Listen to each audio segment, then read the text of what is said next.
I don't know how to make my screen vertical, so I'm sorry. No, you're fine.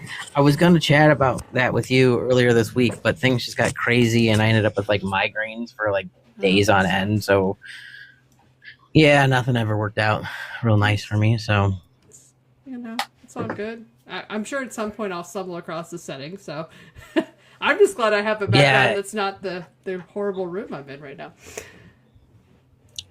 that's why I have the nice Ninja Turtle sheet that I have. Excellent, because excellent I sounded like it'd be fun. Yeah. All right, let me try to get onto YouTube. That's what I was doing. So. You're all good. All right, I think we're on YouTube as well. Not sure what you can see on YouTube. It might be a really weird looking thing. I don't know. I mean, that's a big possibility. I'm not sure. I'm not sure because there's like two of me on the YouTube stream, so I don't know. I'm trying to move. There we go. How's that? No. Okay. Well, that's fun. Okay. There we go.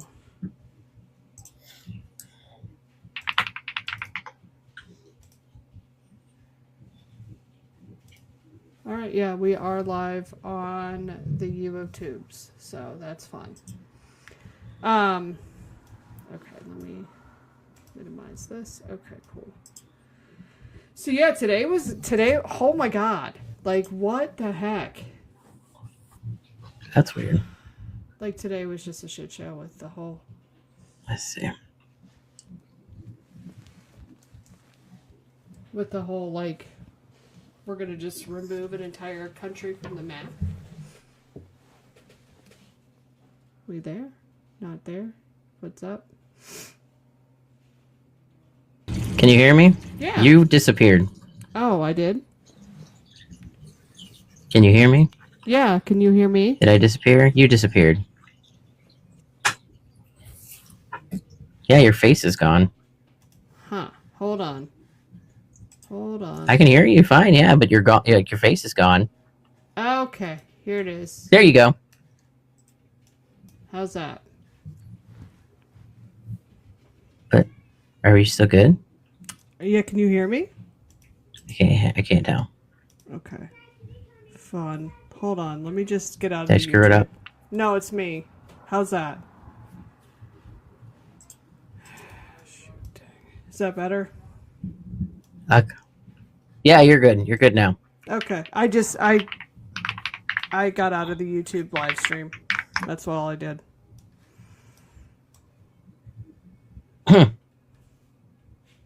So That's crazy. Did it just didn't let you play? As soon as I hit started the stream, it wouldn't. That's when you said that the sound cut out.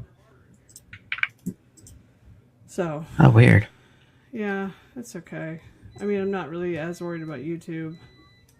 If anything, I'll probably just put the long format of the video on there, because that way when we get to the highlights, then yeah. So today was nuts, though. I'm a little like, what the heck after all that today? Like, what the? Oh my god! I'm afraid this is gonna be a routine thing now. That's my fear too. Like, what are we gonna do every couple weeks, and then we're gonna go back to, like, are we going to go into a war? Or are we not going to go into a war? Like, what is going on? It's just been too insane to think about. Mm-hmm.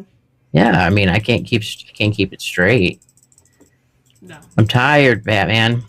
I think all of us are. I think that's part of it. Like, all of us are just done with all of this crap. Like, I can't, like, who has time to be like, oh, are we all gonna just be obliterated tonight? Because the other part about that is, and the part that's scary, is like the mutually assured destruction. Like, oh yeah. There's too much on our end that could happen. There's too much on their end that can happen. Like, we just keep backing ourselves into a corner. It's Yeah. like, why are we doing that? Because he's, Like, it's the art it's, of the deal, Like, oh, God. Has anybody told him that he sucks and you at got a little. this? Do you think he would listen if we did? Not at all. No. No. But yeah, today was just, oh. Like, I hated that. Why the countdown? That's what killed me. Like, Yeah, it definitely made me a little nervous watching the countdown, especially seeing it on like other countries, like their news and stuff. Like, oh, this yeah. is what we do now. Cool. Mm-hmm. Well, it was the I don't remember if it was Al Jazeera, if it was Israeli TV, and it's like they're like popping champagne, like, oh, cool. What? Yeah. Like, and I don't even know if we even subscribe to mutually assured destruction anymore. I'm guessing we do. Have we had this problem since the Cold War? No. Like, I don't know. No, it's a very good point, because I'm not 100% sure like what the they've gone in so much and have just made it so that they can dismantle so many programs that you're right. I have zero idea what's real, what's not, what's allowed, what's not. Is it one of the things that we've dismantled in the past No idea. couple months? Thank you, Elon. Is it just, I don't know. It's just scary. I know there was a point where it's like they talked about destroying everything back that we destroyed of theirs, and it's like, I mean, I don't want to be an asshole about it, but it totally warranted. Yeah. Like, we can't go and start bombing other people, other countries, and kids' schools and stuff like that, and expect not to have retaliation. Like, the fact that there hasn't been any retaliation on a large scale is here nor there, I guess. I don't want to like jinx it and shit too. It's the other thing. I mean, it seems like from what we've seen, they are very much understanding that it's not the American people, it's the American government. So I guess that's our only reassurance, knowing that we're not standing for this. It's mostly, I think no kings others. is the reason why we're not being subjected to the same thing that the blue and white country is. Because honest to God, like, they see us protesting, they see all that other stuff, and it's like, that I think is what is saving us right now. Like, honest to God. But I also feel like how the rest of the world's viewing us right now is actually how I also view the Israeli people, as far as like the actual people, no problem with them. The people in charge of those people definitely have laundry lists of problems. You know what I mean? Like, that's, yeah. Well, yeah. Well, I mean, I think that I think we kind of learned that a little bit a while back when everyone moved over to Red Talk. Mm-hmm. Like, Yeah, we don't have a problem. Yeah, I don't have a problem with other civilians from other countries. It's the governments that seem to be the problem makers, the troublemakers, the ones that are making us enemies when we're not enemies, things like that. Like, the average civilian, they're just as bad off, if not worse, depending on the country, as we are. Oh, yeah. Well, and like the fact that China was like, oh, but that's not real, right? And we're like, no, it is. And they're like, oh, we thought that was a joke. Like, oh, no, it's that terrible here. Yeah. Yeah. No, we're really struggling with all those things. Yeah, thanks for asking. Mm-hmm. I'm not trying to be mean about it. No, it's like, oh yeah, no, it is thousands of dollars for an ambulance. And they're like, oh. Like, you could tell, like, they're like, oh, that was not, oh my God. Yeah. It's just, it's unreal. But at the same time, I think, it kind of just tells, I think it's one of the best case scenarios for us to learn that, yeah, we really need to look at, like, what the state is doing in these countries versus what the people are doing. You know what I mean? Like, it's not the people. Sorry. Well, But oh, you're fine. It is the season. Oh my god, yeah. Like today, I'm just like, oh. Between the pollen and just whatever stomach thing is flying around, yeah, today has not been a good day. Not good. Not good at all. Well, I mean, just as far as like, worrying about being obliterated and having allergies, not good for those things. Yeah. It's like I don't want to jinx too much stuff, so I'm just gonna go with. No, I think that all of us in the Ohio area are dealing with the same thing, just because of 70-30, 70-30. Oh yeah, because it has literally been 80 degrees and then 50 or 30, and then back and forth like daily. It's not usually like this. It's not usually this much of a pendulum swing in the springtime. It's been a bit much this year, but wow.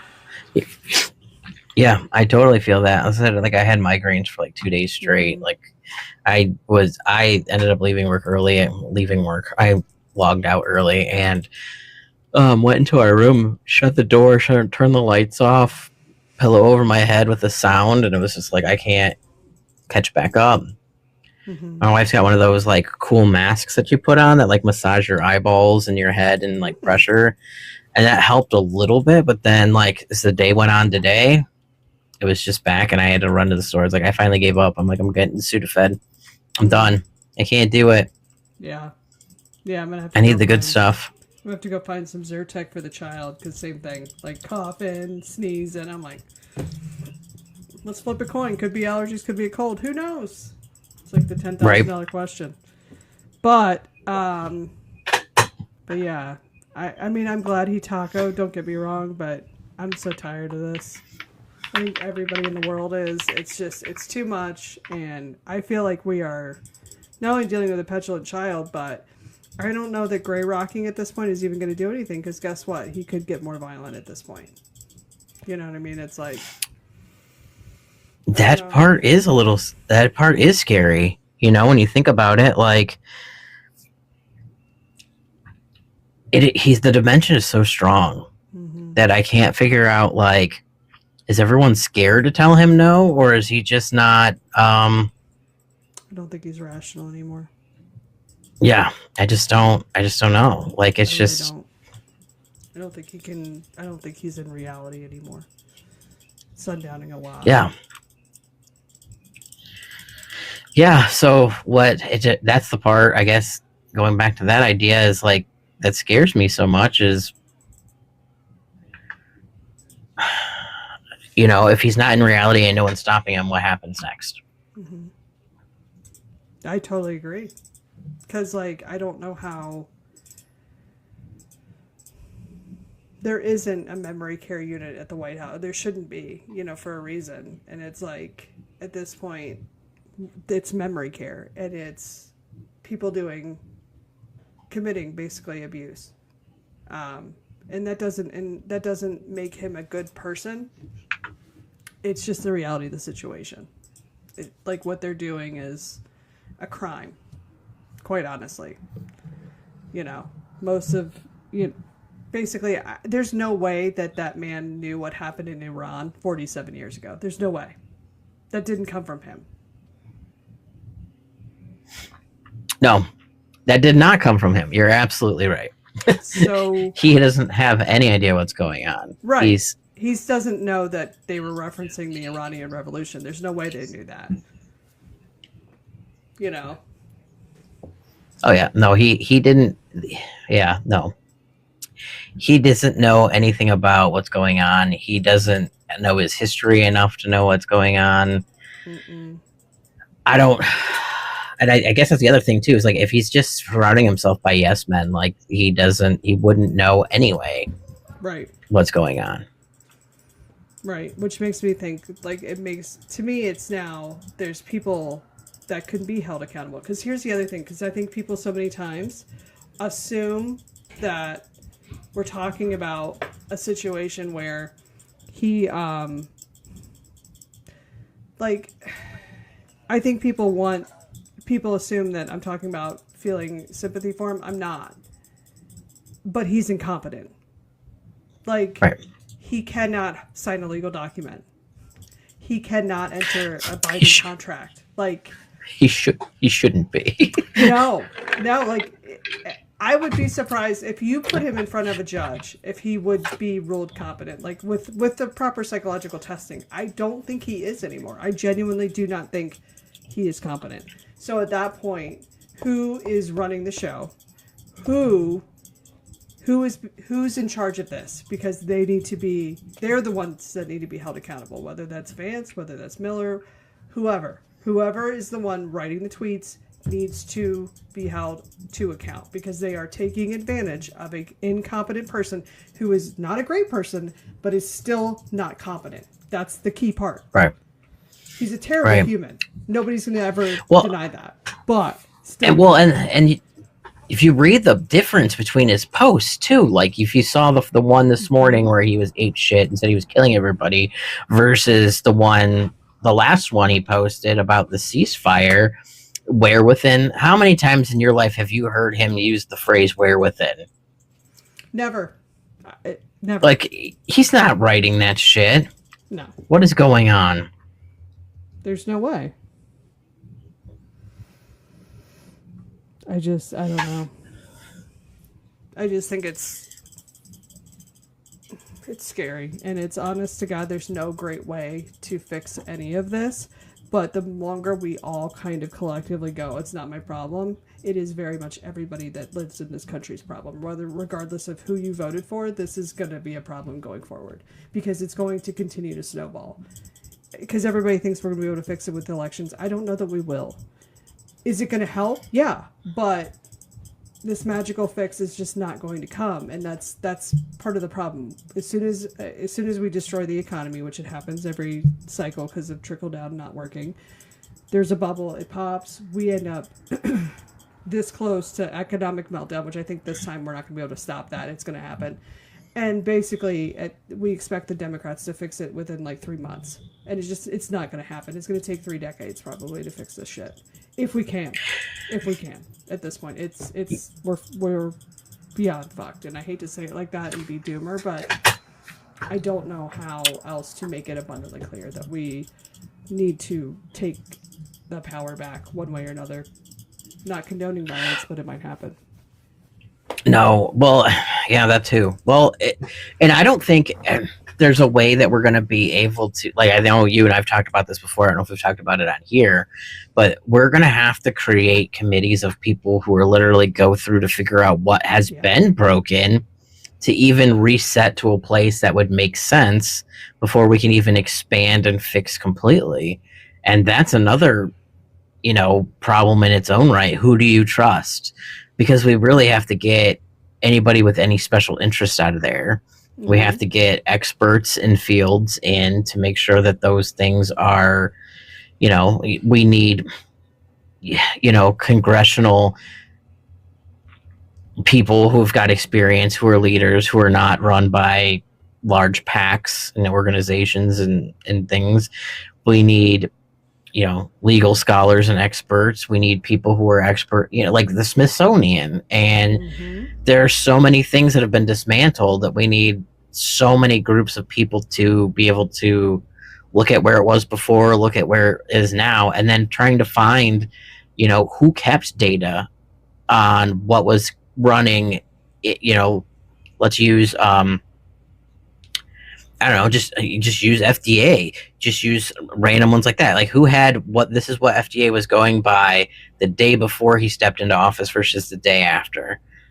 And then, like, that stuff doesn't really exist as far as, like, yeah, we can tell you standards, we can tell you this, we can tell you that, but the level of detail to reset it back to that moment, it doesn't exist. We could just go off of educated guesses at some point, and I don't know. It's going to be complicated, but we've got to be able to get it back. Like I said, use the example, but go back to the Smithsonian example, just thinking about everything that has been considered historical data, history, all the stupid things that they deleted and got rid of you know, and I say stupid as in it was a stupid choice to do it, not that the stuff that they deleted was stupid. Right. But like if you think about all the where they went through and like deleted full pictures and articles and everything from the Smithsonian about any person of color, Mm-hmm. any anything Heck, like they that. removed And I'm like, panels in like Philadelphia. I want to say there was some sort of historical monument. They removed the panels that were on the display. It was yeah. like And there was yeah. There's several because it places that said did something, that. and like some things like because they referenced the word gay and it didn't necessarily mean like homosexual, like someone's last name or battalion or something, Right. and they're all like DEI erase it, and they did the same thing with black people Mm-hmm. in the military and things like that. They just deleted stuff, and it's like there's just so much damage that's done, and it's like why? Like this doesn't make sense at all for just to go through and decide that that's what we're gonna do. Right. Like, let's just delete all this stuff. But how do we get back to it? Well, I think the How do problem we is they find it? ran it through AI. So, Right. like that guy that was from what was it from Doge? That was like, oh well, what is DEI? He's like, whatever the policy says. I'm like, but then like he couldn't quote the policy.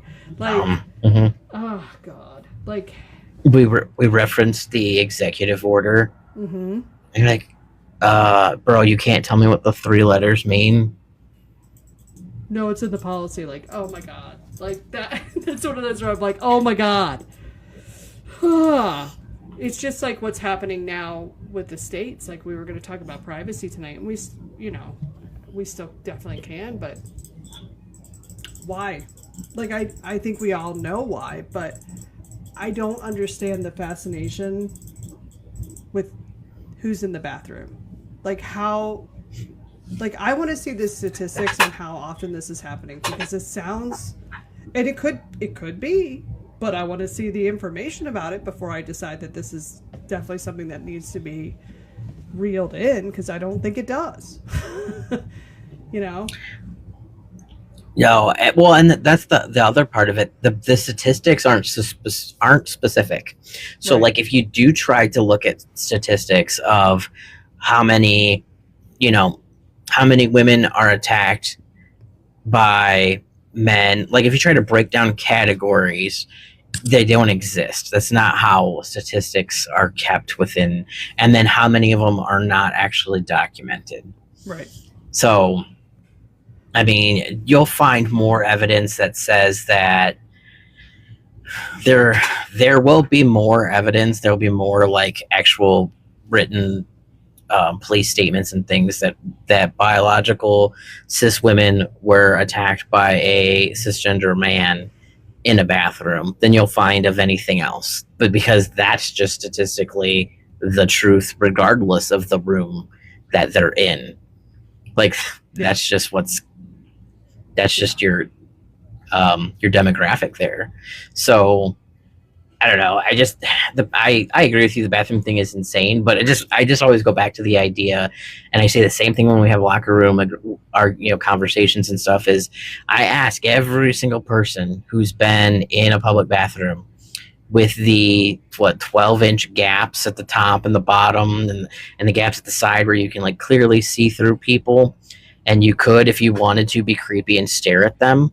I mean, I highly suggest you don't, but you could be. Mm-hmm. Who actually feels like they have privacy in the bathroom? I sure don't, and it's been much more apparent since I started on my colostomy journey, which is, yeah, because like that legitimately, like with what, so for people that don't know, here's what we're talking about. So Ohio has passed, and I want to say the first of two chambers, it could be wrong, a bill that is intentionally incredibly vague.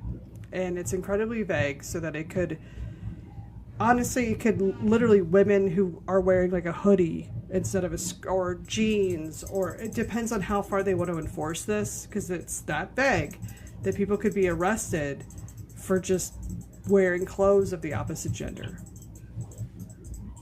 Like, well, it's set up to be more against trans women, but that doesn't necessarily mean that they're going to follow it that way. or that people will not be confused as being in a different marginalized community, and this could get really, really intense and really bad and really, really affect people that are unintended targets of this. And it's not good. It's not good at all. And it's just one of many that have been popping up across the country. And this one, though, is I think rougher than most. Yeah, well, you're right. They did write it extremely vague, which is stupid. I mean, but it goes hand in hand with the drag ban that they're trying to pass. But I think that one's currently passed the House. Don't quote me on that. Like the Ohio House. The same bill, but I think there's two different ones. Okay.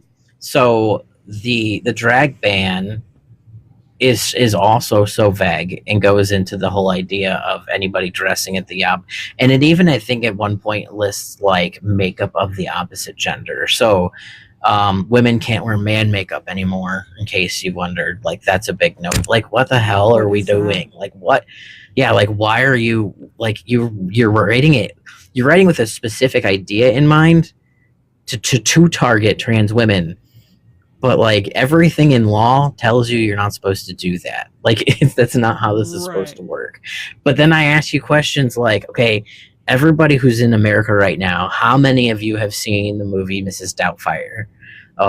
Us older generation, you've watched MASH or Bosom Buddies, or like, we could do this all day. You know what I mean? Like, we have been surrounded by, things used in comedy, things used in personal lives, whatever, our whole lives, and it's never killed anybody. But if you think of theater, like, let's say and I don't know about your area, my area of Ohio, most of the high schools are single gender. So you've got like all girl private Catholic schools and all boy private Catholic high schools, and they mingle for like certain things, but I think there's only one or two around here that are like a mix. So, but you think about like, so say you're going to an all girls high school as a female all girl high school, and what plays do you put on in your theater department? Or in reverse, the all boys high school, what plays do you put on? Because now, if you're putting on a play that is anything, we even go religious. Are you going to put on Noah's Ark? Because if it's an all-girl school and you're going to be Noah, then you're now, breaking that law, and you can get arrested. You're now like it's doing drag, yeah. Yeah, like, it's very stupid the way that it works, and you're not protecting anybody by that. Like, what do you like? How is that productive? It's not, and that's why it's like, it drives me nuts that they single out trans people for these bills. They make their lives miserable. They are literally putting targets on their back. And then when you actually want to go down to problems, and then you see the posts all the time, like, women say like they'd rather have a trans woman or a drag queen in their bathroom than they would, a cisgender man. And respect for that, But like, if the actual problem is privacy, why are we not discussing this as a privacy issue? Right. Like, why are and that's what's been redesigning bathrooms to be more private then? Yes, if it's an issue where, say, if you're say you're a single dad and you have a daughter, what bathroom do you take them in? And there's no family bathrooms. Like, what bathroom do you take that child in? Because the men's bathroom, it's open floor plan until you get to like the closed-in stall. So do you take your small daughter past a bunch of pains before you put her in the stall, or do you go into the women's bathroom? Like, what are your options? And the same thing in reverse. Honestly, how many women take their sons into the bathroom with them when they're little, and it's never an issue? No, not at all. It's never an issue. It's expected. And it just needs to go. Right, and it's just you get to that weird age where your kids they want to do stuff on their own. Yeah, I'm entering. But you don't. Yeah, to say that's about where you're at right now. And it's like at home, okay, at home, go to the bathroom by yourself. You don't need my help for anything. Like you do all of it on your own. But we're in public. I don't trust people. No, not at all. And you can't even say like send your daughter into a female bathroom anymore because there are other predators out there. Like you can use the example of Ghislaine Maxwell. Like there are predators of every shape and size. If you're a predator, that's a thing that's different from your sexual orientation. Like it is. Yeah. Or your gender identity. They're not all that's like one is it's like you can be a hunter and you could be a murderer, but they're not equal. Right. Like they're just not the same thing. And it just kills me if you take all the kids in the bathroom, you don't trust anybody, you go stand in there, and now you look like a creeper because you're just standing in the bathroom waiting for them to be done. We're at a restaurant, and honestly, like there was another mom and kid in the handicap stall, so I just sent her into the one other single one because I can't fit in. They're tight. I'm like, you can do this. I'm right here, but yeah, I looked like a weird creeper, just sit there like, okay, well, let me just. Do something. And you stand close enough so that you like people know that like this is what you're doing, right? But not close enough where you're like super creepy, but you're also like at that weird distance apart where you can look in the creeper hole, and you're like, I don't want to be looking in the creeper hole. No. But it's stupid. But it's like so it goes back to the main idea, like why don't we just have single use bathrooms? They don't have to be gender specific. If you had 10 bathrooms with sink, toilet. Like just like the family bathroom, 10 of them for you to use. How often are there more than 10 people in the bathroom at a time? And it's non-gender specific. They're single use. It doesn't even have to be a gender conversation. It's just 10 public single use bathrooms open to whoever needs them. That gives either parent with a child that's changing a space for a changing table. If any parent has a child that needs to be helped in the like they're at the I go by myself stage, but the check my wipe stage, so it gives you space to do all that fun stuff. It gives anybody who has a colostomy bag any handicaps that are not necessarily visible. It gives everybody those privacies so that like, okay, so we're not shitting staring each other in the eye. Everybody can go to the bathroom by themselves and it's not a big deal. I mean, like, why are we making it about things that it's not about? If women don't feel comfortable in the bathroom with other people, then it's the other people. It doesn't matter like who it like you should be able to go to the bathroom by yourself. Like and it can be done. And we know it can be done because the American Disability Association, that's what made it so that there are handicapped bathrooms. So it can be done on a government level, on a federal level, on a state level, whatever. You need to get your city councils involved. You need to get your other members involved, and you can write. I've written one myself. We can put it on our webpage if you want to steal it. I don't care. But just different documents for you to say that it doesn't matter, single-use bathrooms for privacy, because everyone is entitled to privacy. Especially when you're at your most vulnerable with your pants down. Well, I mean, are we though? Because Roe fell, so I don't know that we have a right to privacy anymore. Like that's been like the $10,000 question, and that's a whole nother. There's so many layers to this, and it's like I feel like they're exploiting each of them because they want to do away with the Americans with Disabilities Act, which, because that's what scares me. Like if you saw me in a bathroom, because people don't know, I have a colostomy bag. So that's the thing. Like, I don't go to the bathroom normally anymore. That's just not a fact of life for me now. So I have to empty this thing. And the real fun part, by the way, is I have to kneel in front of the toilet to do it. It already sucks. In other countries, they actually have sinks for this that are in the stall. Way better option, but whatever. So yeah, like, if you were to see me empty this, I have to kneel in front of the toilet. So I'm going to be in the handicap stall most of the time. But you see me, and many times I'm with my child, so she's in there with me. If I come and I emerge out of a stall where you see the bottom of my shoes or whatever, because I have to kneel, there's so many questions that it's going to invite. And it's like... Yeah, because that could look super creepy and suspicious when you just see that. And all you're trying to do is just function and get in and get out. Right. Like, and not have an accident of a different type. Yeah. It's... But it's like people don't think about those kinds of situations. You don't think about that until it affects you, and it is above and beyond people's orientation and gender identity, and people are not connecting that. So when you have this super vague bill, there's going to be so many more unintended consequences to that, and that's going to violate other people's constitutional rights or civil rights. It's going to, and it's going to eventually get tossed because it's going to get challenged. But it's like we could just avoid the whole thing by not passing it to begin with, because there's no who is it saving? Who is benefiting from this particular law? So far, I'm not seeing a whole lot of people, if any. No, you're absolutely right, and that's another good point. And even it even affected me, and I didn't think of it though either. Is like you've got family members that might be someone's care provider. So like at home, you may be totally okay with let's use husband and wife as a nice, clean, straight person example. But let's say the wife is in a wheelchair and needs assistance, and the husband can't go into the wife's bathroom to help her transfer over to the toilet or vice versa. So like, what do they just not go in public? Like you're forcing them to use adult diapers when they wouldn't normally because of that situation. Like that doesn't seem the nice Christian thing to do.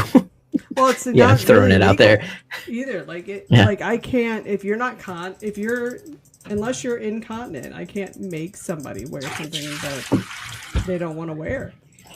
It's not, it's just. That's true. Yeah, it violates. Like, and you can't as a medical you can as a medical professional, but as a husband and wife couple that doesn't necessarily have a facility situation. Right. I mean, the husband can't force the wife can't force the husband, but they might just agree to do that because that's the easiest answer, and that's not the fairest thing in the world either, because that's taking away someone's dignity, and and that's when you start taking away people's dignity, that's when their health starts going downhill. Well, not to mention the fact that you now increase your chance of getting a UTI for fun, really, for funsies. Like, just to not violate the law. I don't know about fun. Well, no, but just to not violate a law. Like, literally, like, it could lead to UTIs issues. Are huge. UTIs is a great example, but, I mean, it could also lead to other problems. Somebody falling in a bathroom because their husband couldn't help them transfer because, can't have a guy in the women's room because, God forbid... it's like as if we don't all use one bathroom at our own house. Like, do you have like gendered bathrooms in your? You don't. No. I can all but guarantee you don't.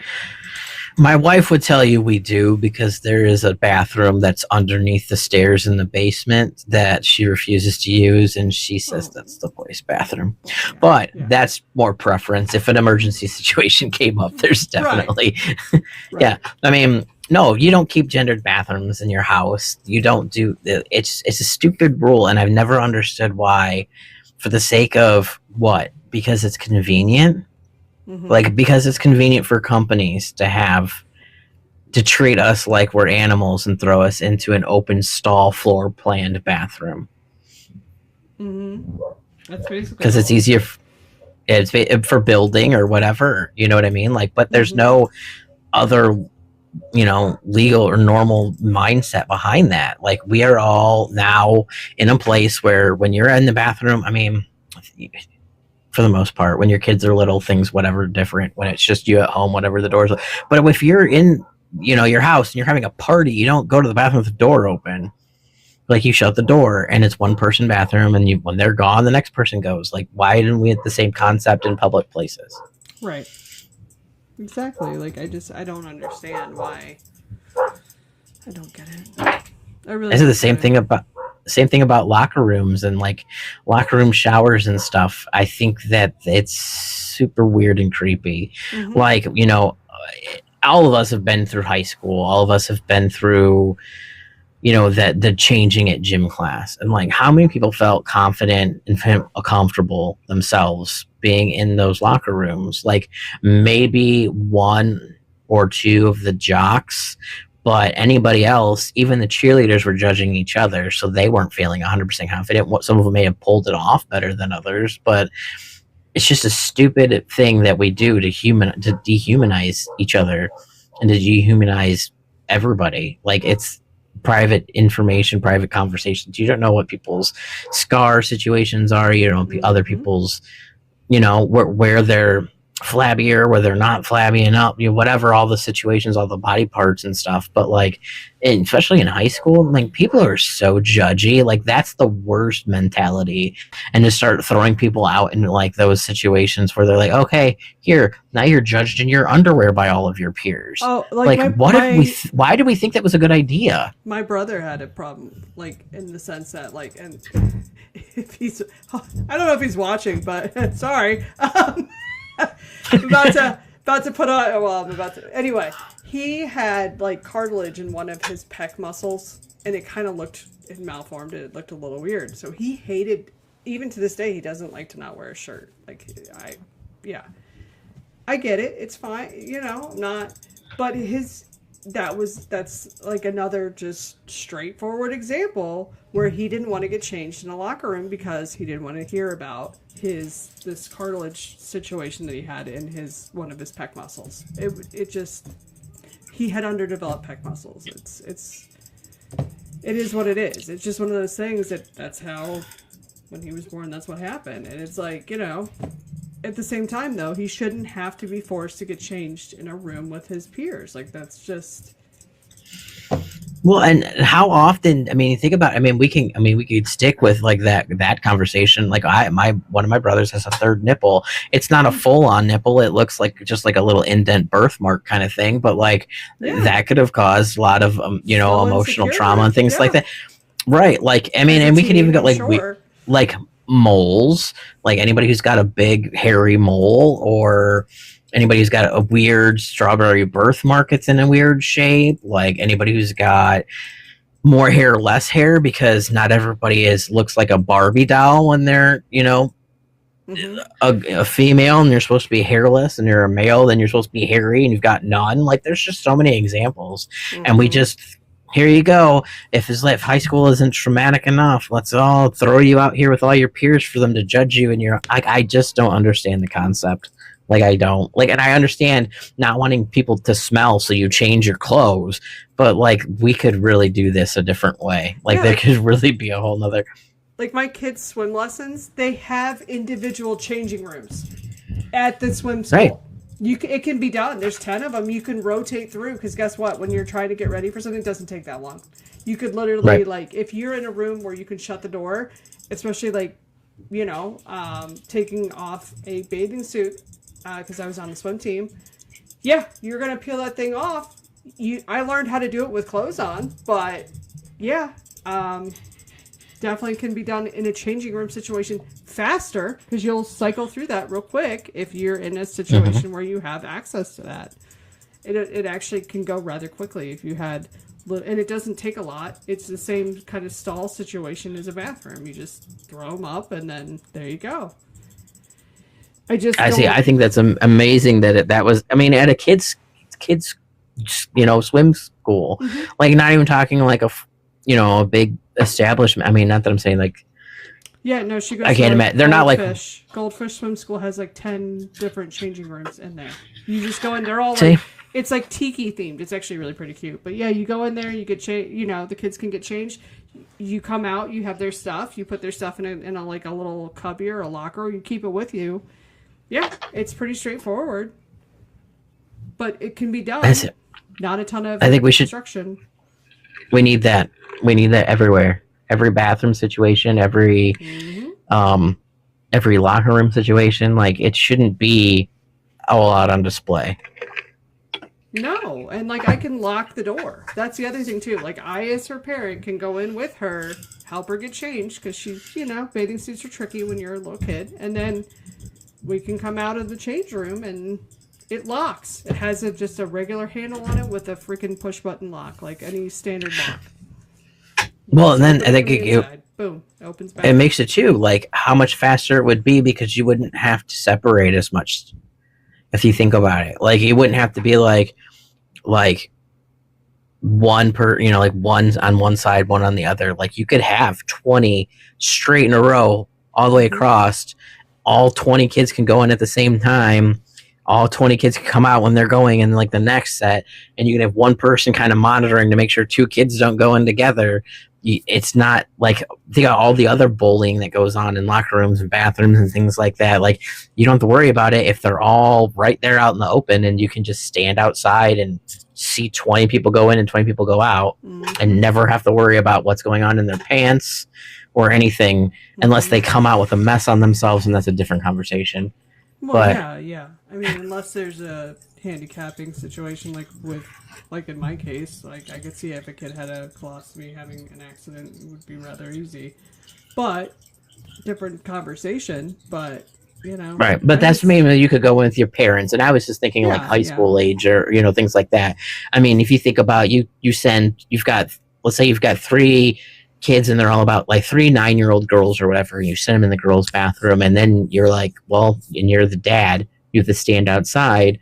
What other things could be going on? Is there another kid? Are they going to get beat up? Are there other things going on? If you send them into the bathroom situation where there's 3 individual empty basically bathrooms, just like at home, and you're standing outside, you're not creepy because they're closed, they lock, they do the whole 9 yards, they can come out when they're done, no problems. You don't have to worry about anything. Like, it's right there. I just don't understand it. Just So bottom line is, this could be accomplished without criminalizing handicapped people, without criminalizing people with disabilities, without criminalizing people who might be presenting in a different. Here's the other thing that kills me, is that there are several bodies come in all kinds of different shapes and sizes. There are intersex people, they exist. They cannot change that circumstance. They are born that way, just like trans people are born that way. But that's that's a little higher level thinking. But let's just basics. We could go by stereotypes, but those are not always accurate, as we've found out. You can use old people as examples. If you think about elderly, like when you're a child, a very small child, you're androgynous because you're firstborn and there's not a whole lot. You go through circle of life, but when you go back to that end of life stage, you're also just as androgynous. There are so many old ladies and old men that you have to talk to them. Their voices are about the same pitch at that point. They have the same amount of facial hair, but no other hair anywhere else. It's all short. Like, there are plenty of old people that are 100% androgynous, and you never know until you see them in stores or then talk to them real close. Like, are you going to criminalize the 65-year-old man because he looks like a woman going into the in the bathroom? Like, what? It just doesn't make sense to me. I'm sorry, I took off that a tangent. No, but it's fine. It's true. I mean, I mean, for me, it's a real fear because I already don't use the bathroom traditionally because I have a colostomy bag. I do not look super, super feminine, but guess what? I'd be in the right bathroom. So what does it come down to? Am I going to have to drop my pants to show that my gender on my driver's license matches what's in front of them? That's what I don't want to deal with. I don't want to deal with that. I shouldn't have to deal with that. And furthermore, is it going to be a criminal penalty because I'm with my child that I gave birth to? Right. Like, what the heck? You know what I mean? Like, that's a line, that's a bridge so way too far. Not even in the same town, there's too far. There's going to be a lot of discrimination if you think of, and I don't want to word it this way, and I'm not trying to be insensitive, but if you think of the older butch lesbian communities, they are very much the same way. They fall under the same, that look. And I have a cousin that gets kind of harassed for that. And I hate it.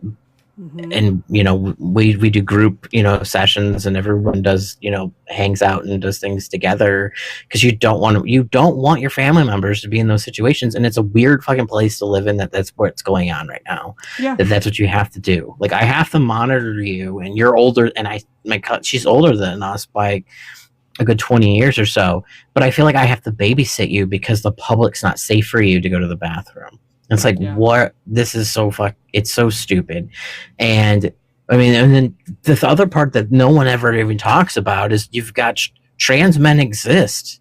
Like, what are you've got dudes with beards and body hair and back and who are bodybuilders and fat and hairy, and you want them where? Where do you want them? Well, that's Because you said you want them to go into their body, the biology that they were assigned at birth. Now you've got permission slips for dudes to just walk into females' bathrooms with their, like just cisgender men walking into female bathrooms right. because they could just say that they're trans men. And so let's just go back to the real problem. The real problem is there's no privacy, and there are predators and they're not dealt with accordingly. If you're a predator, you need to be dealt with accordingly. Look at what we're dealing with right now. They look at the Epstein files, everything.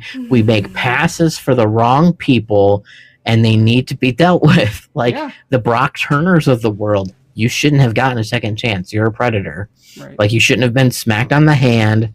Nothing. Like, and you sent right back out into college life. Like, that's where it's going to be helpful. Yeah. Like, what are we doing? Right. Well, instead, it's like we're going to have people that look overtly male in the women's bathroom because they're going to be terrified. And quite frankly, how do you enforce that? Again, who is dropping their pants in public to prove that their gender matches their driver's license? Who's going to do that? I'm not.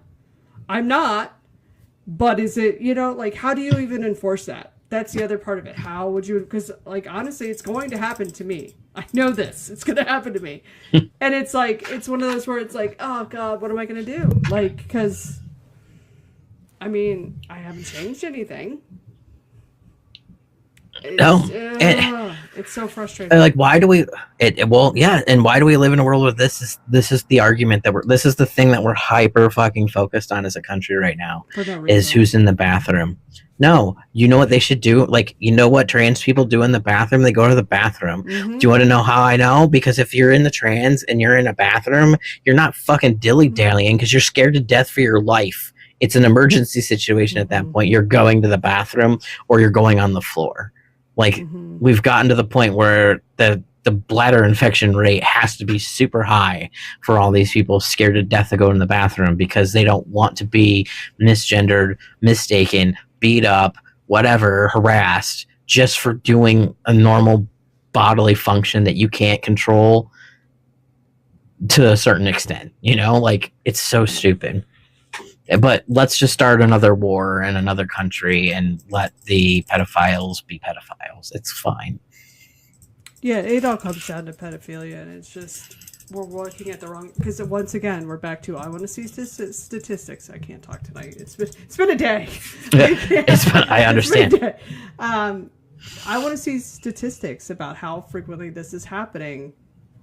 Overall, like, I just don't see where it's happening to the point where we have to criminalize it several ways over. It's just not a thing. It's not a thing. It's like, I couldn't find specific statistics, but I have found that law enforcement agencies report that retail and restaurant bathrooms are among the most common for hidden camera placements. Yeah. So, problem A, problem B. The stall. Hold on. If you say, go for it. I'm sorry.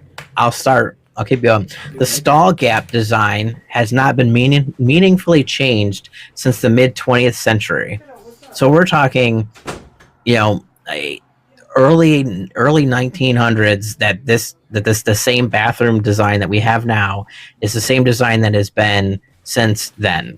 It hasn't changed. We haven't updated. We haven't decided, like, hey, there's better ways to make this bathroom design so that we don't have I think it's 55 inch high, so that there's a gap higher than that, a gap below that, and there's 12 to 14 inch gaps, and then there's gaps on each side. But that design hasn't been structurally updated since the mid 20th century.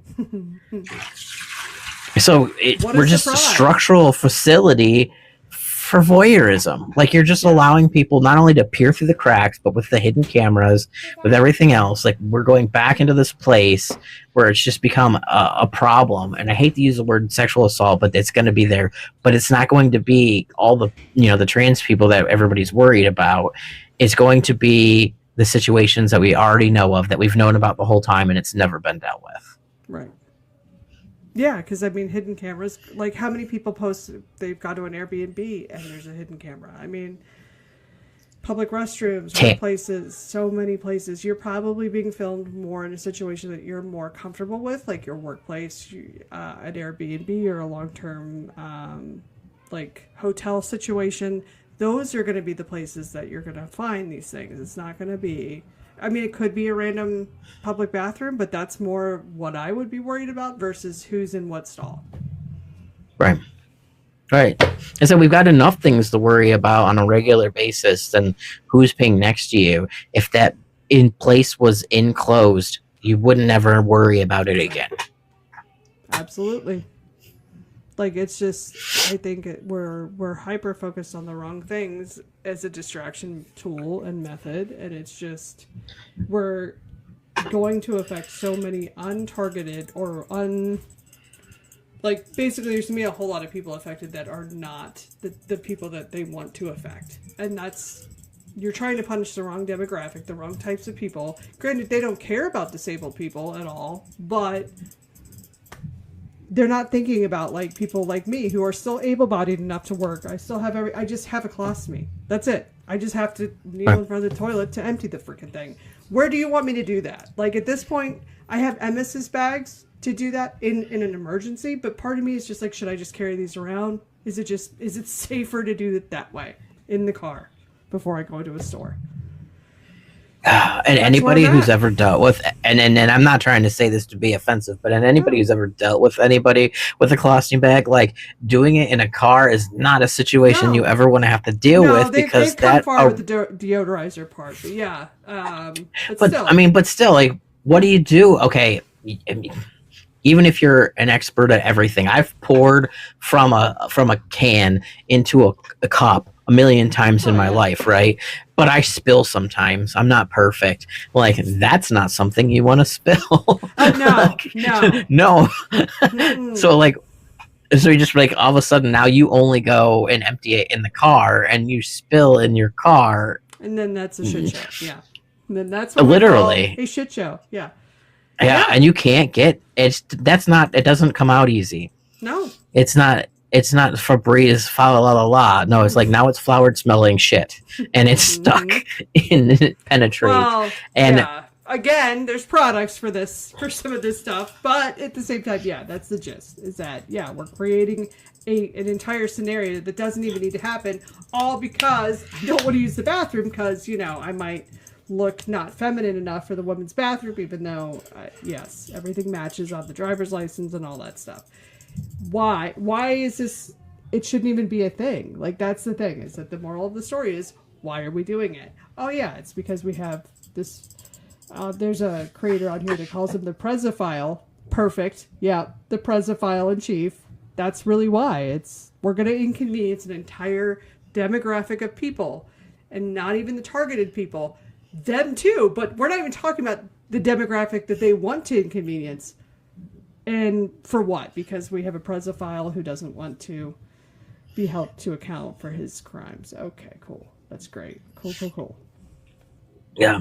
And it goes so deep too, if you think about, like, the Heritage Foundation and the starting and where it all came from and all this other stuff and why we're here. And who JD is. Yeah. Very deep. Yeah, it goes back to so much longer ago than people realize, and there's so many stories and there's so many things going on, and you ask them why, and it's because they just want white straight men to have all the power. I mean, it's what it boils down to. And I think that's half the reason why, when you look at it in a big picture sort of thing, the reason why all of the legislation is pointing at trans women and not trans men. Yeah. Because when you get on this level and then they forget thinking that intersex people exist at all. So there's that too. Well, yeah. Well, if you get on this level, like, mentally, that men are the superior being, right? Put that, like, that's your lead thought. You're superior as a man. So, one, trans men don't exist because you can't make a man. They're already superior. Right. And two, trans females are blasphemous because they've given up that role of superiority to be a freak show. And these aren't my words, but that's what their mentality is. Yeah. That's what their mentality is. By the constant, there was a mass pew event. It's got to be somebody that's in this particular very small subgroup. come on. Come Yeah. on. Like, okay. Right. Constantly, always, oh, it's like in 3.5 seconds, they're going to say that this person was, oh, there it is, that they were trans. What is There it is. Yep. Yeah. Yeah. But it's like, it's so bizarre to me to be so fragile, think that you're such a superior being that anything that's not exactly like you needs to bow to you. Yeah. Even when, okay, and then even go even deeper, guys. Like, think about this on a level like this. Like, if you are a cisgender white straight man in a heterosexual relationship, fine. But if you're not rich, they don't give a fuck about you either. So you're stupid for following the lines, thinking that you're going to get somewhere and you're going to be better and you're going to be just as good as them. You're still not on the same playing field. They're still going to eat you alive. You are a pawn. Just as much of a pawn as everybody else, unless you're in that rich, high, upper class portion of all these people. They don't care about any of them. Like, we just take the pawns that we used to be as, back middle age. Think of like, medieval time pawns and all they just change the dynamic, and we're still the same exact thing. They just pretend like we get a say so. They just pretend with all the little things that we have say so's, that we vote. But if it's all ran by APAC and other PACs, and we've got, corporations that count as people and things, like, do we have a say so? No. If we're not going to, like, you think about, like, in Illinois, they had that cat, and I'm gonna slaughter her last name, but she was running against, and then APAC got involved, and it was like very close. That race was very close, but it was still not enough to get her over that threshold to win that seat. And it's like, that area wasn't even specifically like, it wasn't a red area. It was a very blue area, from my understanding, but you just still didn't have enough to get there. And it's just like, and like you said before, sometimes I don't think voting is going to get us all the way out of this. It needs to be a complete rehaul at the same time. Yeah. Yeah. I mean, I think at this point, when you remove the guardrails, you do get to see exactly what's underneath. It's just like taking apart part, or demolishing part of a building. You get to see like the layers. But the problem is that you can't just be like, oh, well, we found the problem, so it's fixed now. Like, you have to put the wall back together. Same kind of thing. We've pulled the whole thing apart.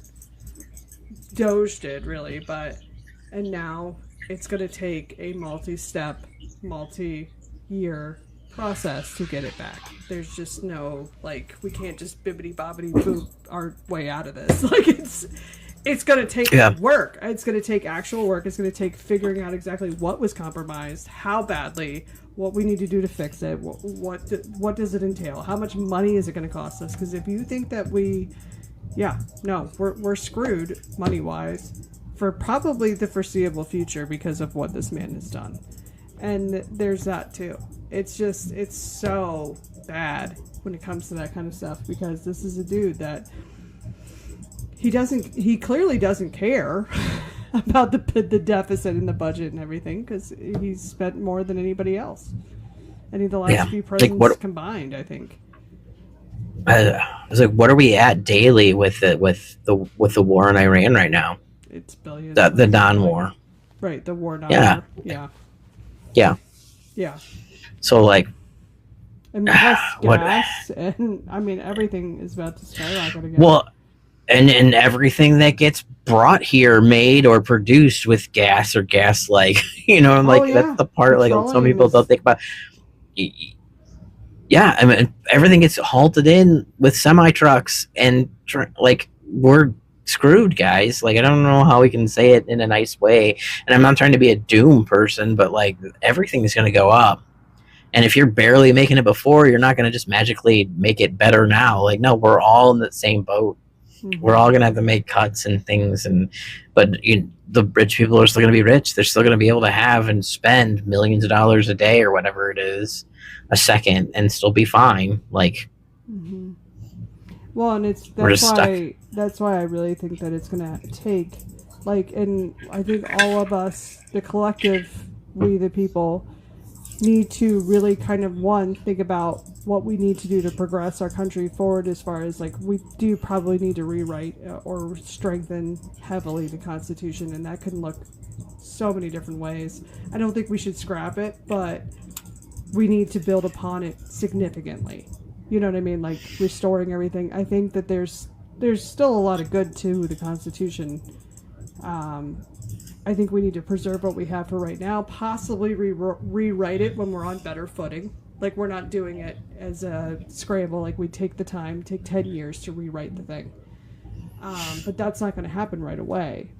So we need to probably be very comfortable with some sort of panel-type presidency for at least at least a term, if not two, because we're going to need to be able to fix it, and it's going to take more than one person. It's going to be all hands on deck. We have gone way too far to be able to have one guy reel this back in. No, it's going to take multiples, and I think that it would even be better. So, like, as much as this has been my personal thing, and it's going to go out there, but it's like we always say that we can't invent a third party in the U.S., but MAGA did. Okay, MAGA created a third party. They created MAGA because Republicans aren't MAGA. If you listen to the old school Republicans, and I'm not, you're talking the Mitt Romneys, you know what I'm saying? Like all these people, like the Liz Cheneys, they aren't MAGA. Like they're very different. He created a third party.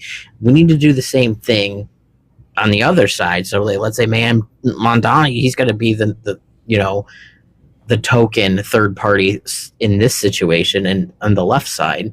And we need to have a panel of people, not MAGA, Republicans, the Democratic Socialist group, and put them together and say like, okay, like we need you, all three of you, to run on stuff and like make it fixed. So like, I'm not saying like all Republican and all Democratic and also like all the ideas are great, but we need to be able to have that situation where it will be a mixed panel of people that have they can't be the extremists on the MAGA side. Like that all needs to be chopped off that lemon thrown away. Mm-hmm. And so like that's when my I say mentality. Like Republicans, I'm thinking Liz Cheney, Adam Kinzinger, like the straightforward. This is what the heck are we doing? This is not at all. Like even the ones that are well aware that they have jumped the shark 10 years ago. And they're devoid of anything that they held true before that. Like they've divorced themselves from their own party at that point. Right. Yeah.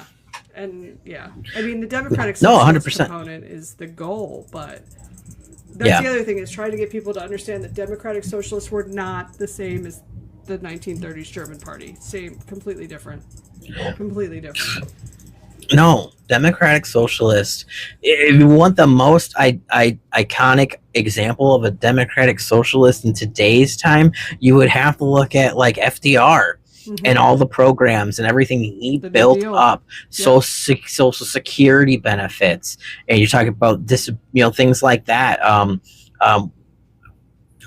Government assistance for like lower income families, things like that, food assistance, all those ideas that were all like, those are all and he's one of the most loved presidents, like as far as a lot of generations go, because he did scoop us out of that and get us back going as to a full functioning country again.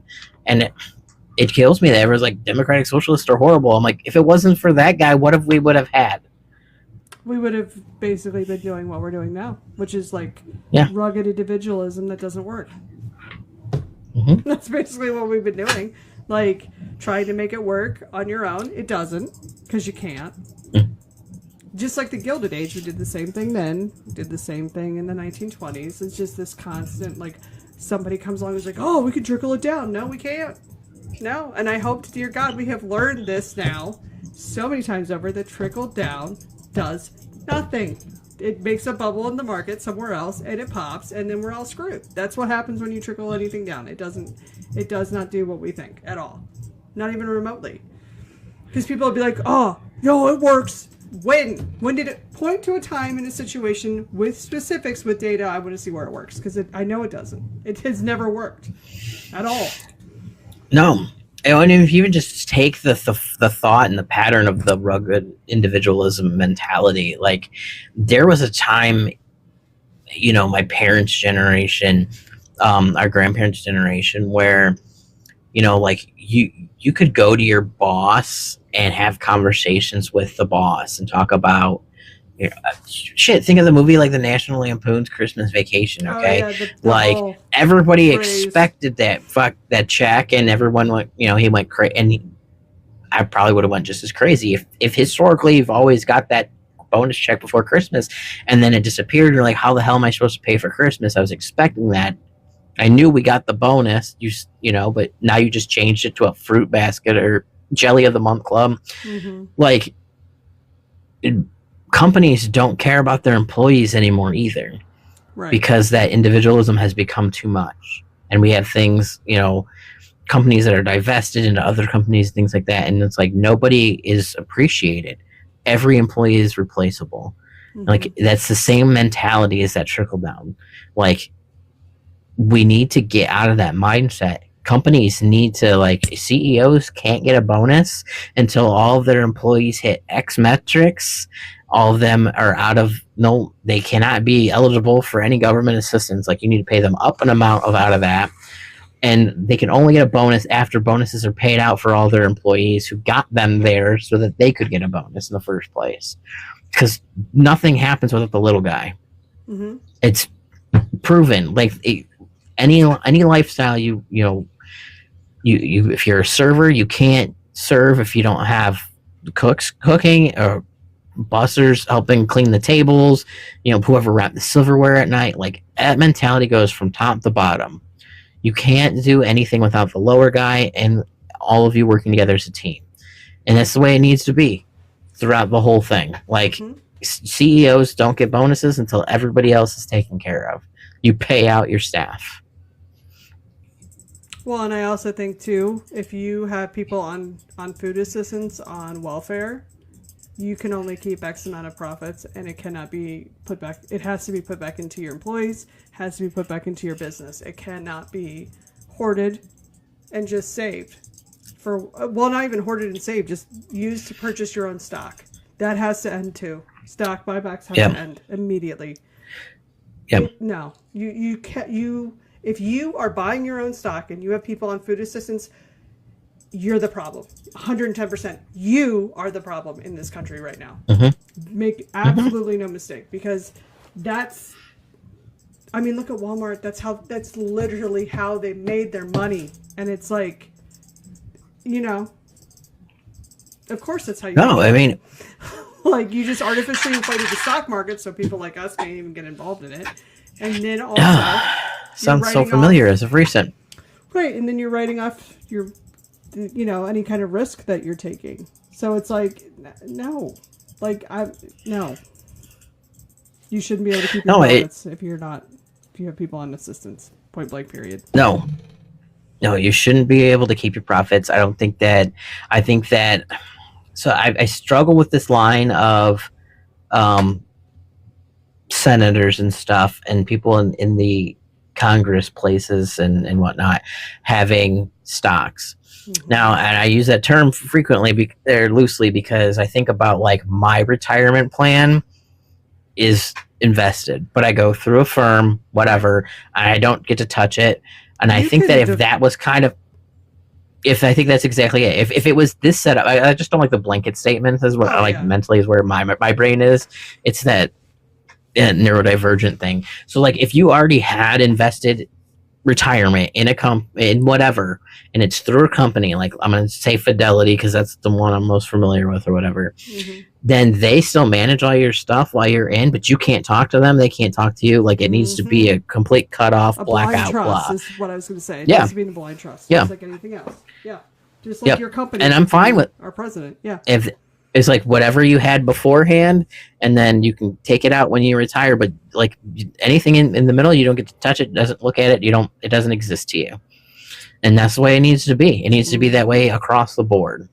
But I also go into the whole idea of whatever state you live in, that's the government assistance you get. So like we have Ohio Medicaid. If you are anybody in Ohio, if you're the governor, if you're the mayor, if you're in the House, the Senate, you get Ohio Medicare, Medicaid. Like that's your program. Good luck. Nothing. You can't pay for extras. Like this is your program. Yeah. And the same thing with all the other states. Good luck. Yeah. No, because I bet you those programs will be fixed real freaking quick if we did that. Force them to take the same thing. Yep. Well, and I think Medicare for all, as long as we can continue to regulate it like we have been. Because Medicare, this is the other thing. Medicare stopped working, and I'm going to tell you this as someone that works in long-term care and does this day in and day out and has for over 15 years. Here's the thing. Medicare stopped working as soon as those freaking Advantage plans made their way. Because that is like taking your golden ticket of I don't have to fucking deal with anybody but this government program that has clear guidelines, clear protocols, and basically handing it back to the enemy who is the insurance company. You're taking your golden ticket and giving it right back to them. So you can go to the gym, which you'll never use that gym membership, so don't worry about it. Don't worry about your silver sneakers, you're not going to use it. You're not. Right. You're not going to, I mean, let's be for real, you're not going to use it. Fuck. No, you're 100% right. Well, and that's why I say, so like in my brain, I say universal healthcare is going to be very hard to go just one day, boom, it's here. Oh, yeah. It's going to have to start with tiers. Mm-hmm. And so you start with the tiers that currently already exist. So you'd have to start with Medicare, Medicaid, because they're already built programs. They already have computer systems that talk, things like that. Like there's already a system kind of in place. So you just build on what's there to make it so that the rest of them. So you keep it for all those people, low income and elderly and everybody else. You start adding tiers based on, I don't know, I assume income based levels, and then we could kind of go from there. But you immediately force everybody who is in those higher positions, all those Congress people, mayors, governors, House, Senate, president, vice president, blah. This is your program. Enforce them. This is your program. You're on it. Along with the first rollout, they're going to find the bugs because it's going to be on them. Mm-hmm. It's going to be stuff that they're going to actually have to deal with. Yeah, absolutely. So you forcing them to be on it and seeing the problems and how unfair it is and all that bullshit will fix the problems because it's going to directly impact them. Mm-hmm. And then you can start dealing with it as it rolls out to the next group and the next group and the next group. Because if we can do it, I just don't think it won't be a starting tomorrow, everybody's got universal health care kind of thing. Like it's going, no. We have to build the systems. We have to make it so that it will happen before I die. Mm-hmm. But we just have to get it there. And I think that's honestly, my logistic brain says that's the only way we're going to be able to do it is rolling it out in steps. And for what it's worth, I'm not an expert in all that fun stuff, but the programs will suck until it impacts the people who are going to be able to override those programs. Well, and the only part that I have to say is if you have a freaking elderly loved one, spouse, if it's you, don't buy the Medicare Advantage plans. Don't do it. Don't freaking do it. Because even if you end up in a facility, like if you end up in a facility on traditional Medicare or traditional Medicaid, we make the people treating you and looking at you and dealing with you as far as therapy, nursing, whatever, we make the judgment calls on what we need to do for you. Not some AI, not some random person at an insurance company. It's me or whomever is part of the care team is making those judgments and making those calls.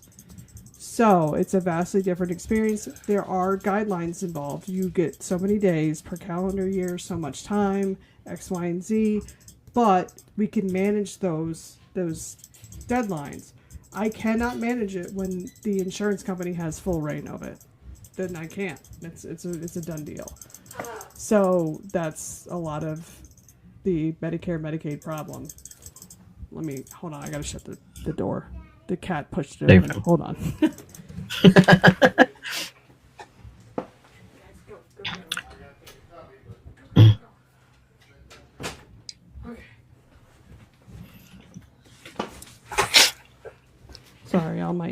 friends push the door open. The cat, the dogs, whoever's in here. You know. So, you're fine. I had one over here bugging me a little bit ago, but yeah, the cat. she left. As soon as I felt the cat, I was like, oh no, the door's open. But yeah, I mean, just everything. Like we have a ranch with a basement, so everything's like right there. Right on the other side of the door is like the living room, the kitchen, everything's right in the center of the house. But anyway, it's one of those that I don't think people understand, that when you are in a facility, especially in long-term care, there's so many decisions that are made in the first 20 to 80 days. And you want people that are looking at your specific situation to make those calls, in all honesty. You don't want some person pushing paper at an insurance company making those decisions for you. And that's the difference between a Medicare Advantage plan and regular Medicare. People have no idea. They see, oh, I get this. You're like, oh, I get this out of it. And you're like, you're not going to use that. Just don't worry about it. Yeah, I guess the problem is until you get to those facilities, though, like, is there a benefit over depends having you're still going to have, like, yeah, definitely facility level you need to have traditional, but there are some better perks. The downside is that most people cannot plan for when that eventual fall or injury or illness is going to happen. That's going to then force them to be in a facility, and then you're at the mercy of this insurance company until you conflict with your traditional plan, which is usually during open enrollment. It's just like anything else. It's a gamble. So, but the insurance companies will decide when you have to go home versus me or the therapy team that's treating you. Because usually it's the therapy team treating you that decides when you go home, not necessarily the nursing or the doctor or whatever. It's usually therapy being like, yeah, they can go to the bathroom by themselves. They can kneel in front of the toilet and empty their bag, whatever the situation is. So, Yeah, they can get harassed in the bathroom. No, I'm just kidding. Yeah, you go to public bathrooms to get harassed just like the rest of us. Pretty much. Yeah, it's just an insane situation, honestly. Like the whole insurance, everything, how it works. I just don't understand. I this is a whole nother soapbox for myself, but like, oh yeah, we insurance could companies, several episodes about this shit show. Yeah, like insurance companies and people in the government shouldn't be making medical decisions. You did not take the Hippocratic Oath and that says you do no harm. So when you allow insurance companies to dictate your needs, or you allow government officials to tell you what is best for you, until they are required to take the same exact oath, it shouldn't happen. Like, it doesn't. Yeah. It blows my mind. And I took a whole ass oath, and yeah, I'm not going to sit here and I have a duty to do no harm, just like a doctor does. Yeah.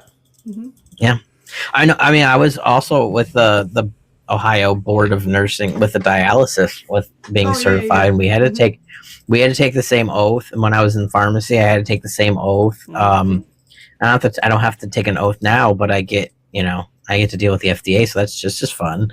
But yeah, different kind of hell. Yeah, different kind of oath, different kind of hell. Yeah, but like, I just don't understand until you have to put yourself in that position. Like, it's just as simple as even like having your CPR card. Like, you now have this. You now are basically required to try to save someone's life. Yeah, and it's just like, I just think about like that Renee Good situation, and when they're like, nope, you can't go over and like, I'm a medical professional. Yeah. I literally, like, that's a whole thing, and I would never charge that guy with not following through. No. But for love of God, like, no, like, you were forced, you had a gun to your face telling you not to. So like, yeah, I mean, you've got to do what you got to do, but like, still at the same time, like, where are we? Like, what are we doing? Like, these people take oaths. Mine has expired. I'm no longer oathed, but like, you still are required by your license, and it's the same idea. Same thing. That drives me nuts. What it comes down to is there are two bedrock foundational cases that we really need to consider reinstating immediately. Post haste. Should we get this shit show back? And that is Roe, because Roe. Right, because Roe is it is your right to privacy. You have no privacy. Yep. None of us have privacy anymore. We have no guaranteed constitutional right to privacy. That should scare each and every American beyond compare. Like, across the board. Does not matter what your politics are. That's fucking frightening. The other thing, too, is Chevron deference, because the Chevron deference takes these statutes, these laws, and fills in the details. So we can decide that we need to do handstands on Friday, but we need to plan for handstands on Friday. So we're going to have to fill in the bill for the handstands on Friday with very explicit details, and that's what Chevron did. To lose both of those within, a year was a major blow that most Americans just glossed right over and didn't get it. And it's like, oh, God, like the Chevron deference was massive. Oh, well, I just don't think that people can make shit up. That's why, because there's no Chevron. That's exactly why. Right. And I think that's the part that people just don't understand and don't necessarily like grasp the whole dynamics of how horrible it is that we lost them, is they didn't understand. Right. They heard like one part of it, you know what I mean? Like Roe versus, they heard one portion, like, oh, abortion. Like, no, you got screwed out of all of your HIPAA. You got screwed out of anything basically privacy related. You are not entitled to privacy whatsoever, and you can be judged by any of those things at this point. And Chevron, which was the ones that said, hey, we're going to, like you said, fill in all the gaps so we make sure all these with experts, fill in the gaps with experts, not just fill in the gaps with more Joe Schmoes. Right. And then everyone screams DEI, and I'm like, guys, let me explain DEI to you. Like, you're like really simple, okay? Wait till they really figure simple. out what groupthink is. And that's why we had DEI. Oh my God. Well, I just go with the example. Like, you've been working for a company for 10 years. You were next in line for management. Your boss hires his drunk nephew to take the management position you've been working your ass off for. DEI stopped that from happening. And I say that example because there are a lot of older white dudes who can totally grasp that concept working in the industries that they had. My buddy, Frank got so-and-so the job, whatever, and they didn't start at the bottom. Frank got so-and-so the job as a manager, and now he's your manager, even though you've been working there forever. It stopped that shit. It made it so the most qualified person could get the job, regardless of anything. So, like, the most example of DEI hire, like, was the fact that Kamala should have been the president because she was the most qualified person for the job. And despite people's misgivings about Hillary Clinton, so was she. That's the other side of the coin. I'm not saying that I loved Hillary Clinton's personality, though but I respect the shit out of her because I know what she did for our country, and that's the difference. Is that I can appreciate somebody and still not necessarily want to have a drink with them, but I can respect the shit out of the fact that she prosecuted Nixon for his crimes. Right. That's and most people don't even know about that. Like, that's the part. Like, we have and guilty also.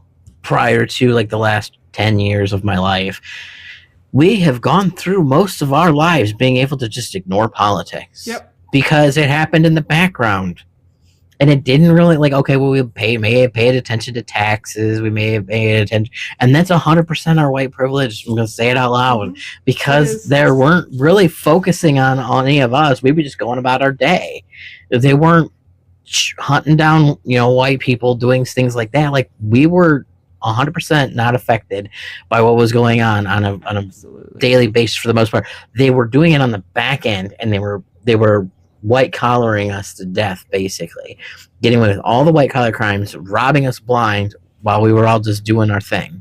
Yep. We don't have that anymore. So the things like when you say they're like, Kamala was unqualified, I'm like, how do you figure? She was a lawyer, she was an attorney general, she was a senator, she's a vice president, and the president. Like, how many more steps of a person do you think you need to be like a lawyer, like to be the president? Like, what are the qualifications? What do you consider the perfect qualifications for that job?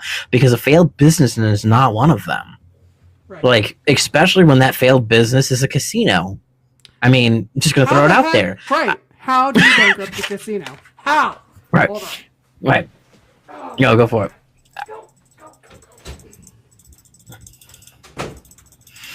Sorry, It's now all funny the animals went out of the room. It's so No. fun. In and out, in and out. It's funny because of your background. It looked like you just pushed the cat out the window. Oh no. I know that. You know that. But because No, of the there's a door background, there. Sorry, it's a bedroom. It's not this bedroom, but that'll be funny on the highlight reel. Like, oh, here's I'm just gonna out the window. Yeah, it's fine. Doesn't need to be in here anyway. He's an outdoor. That was the neighbor's cat. It was a neighbor's cat. He is not. No. He's like Garfield. He's an orange cat that only lives inside. He's not for the streets.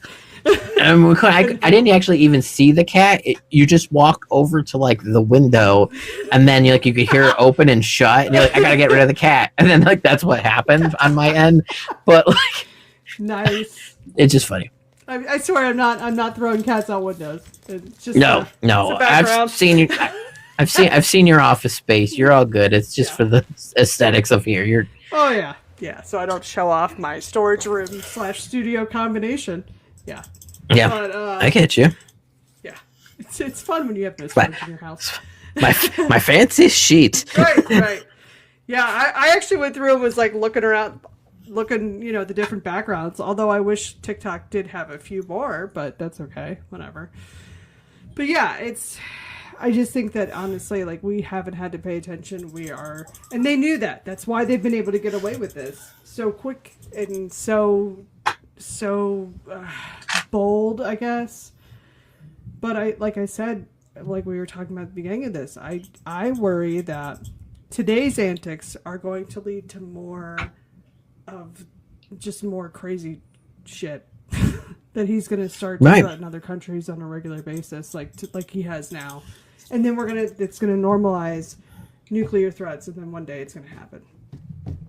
And then mutually assured destruction is still on the table, from what I understand. That part I gotta look up though, because I don't know. I don't know if it's Cold War exclusively, or if it's still mutually assured destruction. I don't know. I just find it really effing weird. All the timing behind it. So like. Mm-hmm. I know that he does it a lot where he says 2 weeks, but this one wasn't 2 weeks. He pushed it back a little bit further. And it kind of like, it also aligned with the fact that there was a runoff election in Georgia. So I don't know if he wanted to get results before he decided what he was going to do next. But I'm also a little suspicious that like J.D. Vance was in Hungary speaking and promoting Viktor Orban. Like, what do we do? Like, how do we not as a country... And I know most of us, a mass majority of us, see exactly what's going on. Like the president and the vice president are actively friending and recruiting others who have been just, I don't even like the worst of the worst. You know, if you're gonna say it out loud, like okay, like you got Netanyahu, you got Putin, and we've got Orban and Xi Jinping. Like, there's not even like a good guy. Like, you can't even tell me like who are we going to find who we're friends with all of a sudden? Who are now our allies? Our allies don't want anything to do with us because those guys went and decided to find all the other dictators and they became dictator friends so they can tater dicks together. I don't know what else to say about it. Mm-hmm. I don't know. I just know that watching like people line up in Iran around power plants and stuff with their children was just gut-wrenching. Because 100%. He's a sadist. He's not going to care. And he's going to just... Yeah. 100%. But at the same time, like, if we were in that situation, like, that's the best thing you can do. I mean, it's a shitty situation. 100%. I don't wish it on anybody. But he's not going to care. I don't think the rest of NATO and the ICC are going to be as friendly about looking past that, knowing that he chose the places and saw that there were civilians and did it anyway. That's the hope, the dream, the prayer, right? I don't know how much of it is going to be stopped or done or anything anyway, but like is a brilliant move as far as Iran was concerned. Because then you changed it from being a normal government military strike zone to making it, casualties with civilians. Yeah, that's true. But still, I mean, I was just like, oh god, he's not going to care. He's going to, because they were like, oh, we're going to make chains. I'm like, oh god. I mean, I get the over. I guess at the same time, if we knew that there was going to be like if he launched, because if people don't know, we should probably explain what mutually assured destruction is because we're older. They might not know. That's true. So mutually assured destruction is basically it was during the Cold War. The reason why there's some we aren't sure if it's still a policy was because it was basically a policy between us and the Soviet Union when the Soviet Union was still the Soviet Union. So bottom line is that if we decided to wake up one day and just, wipe them off the face of the map, then we would expect immediate return fire. So in other words, mutually assured destruction. Nobody's getting out of it alive. Neither country is. So, or there would be high body counts is basically what it would come down to. So that's the situation is, I don't know if that's still a policy. I don't know if we were to launch towards Iran, if that would still be the policy. I think it would be, but I'm not entirely sure, and I don't know that any of us really know because, like I said, it was a policy between those two countries. So most people kind of take it as that's kind of what the whole world does, but I don't know if that's the case, if that's international law or not. Well, and we can all agree the last 2 years have not been the what we would consider like normal playing rules because there haven't been any. Because, I mean, technically, Congress is supposed to say that we're in war and not just the president deciding as a military strategy that we're going to go do this in the middle of the night and have it last this long and no one's stopping it and with continuous increasing of everything to get us there. Like it's nothing has been a standard, normal rule of thumb way of going about anything. No. Like, it's almost like, honestly, the Heritage Foundation did go through all of the stuff and found all the loopholes, and they're exploiting every fucking one of them. That's really what it is. Oh, absolutely. Well, they've had years to do it, and they've had years on the inside to do it, too, because, I mean, as much as we want to talk about Epstein connections and everything else with everything else, like Netanyahu was part of our government and things back in the Reagan era. So like it's all here. He would sleep in Jared he would sleep in Jared Kushner's bed because he was friends with that family. Like there are so many ties in all over. Godfather, I think. Well, I mean, it's different in Judaism, but it's basically what that is. But, yeah, I mean, they're all aligned, and and honestly, maybe not the sex scandal pedophilia portion of it, but everything that was in lines to be done, the ties between Russia and Israel and the U.S. government, that role that Epstein played was basically handed over to Jared Kushner when Epstein died. And there's plenty of evidence of it. Oh, I didn't know that. There's plenty of evidence of it. Yeah.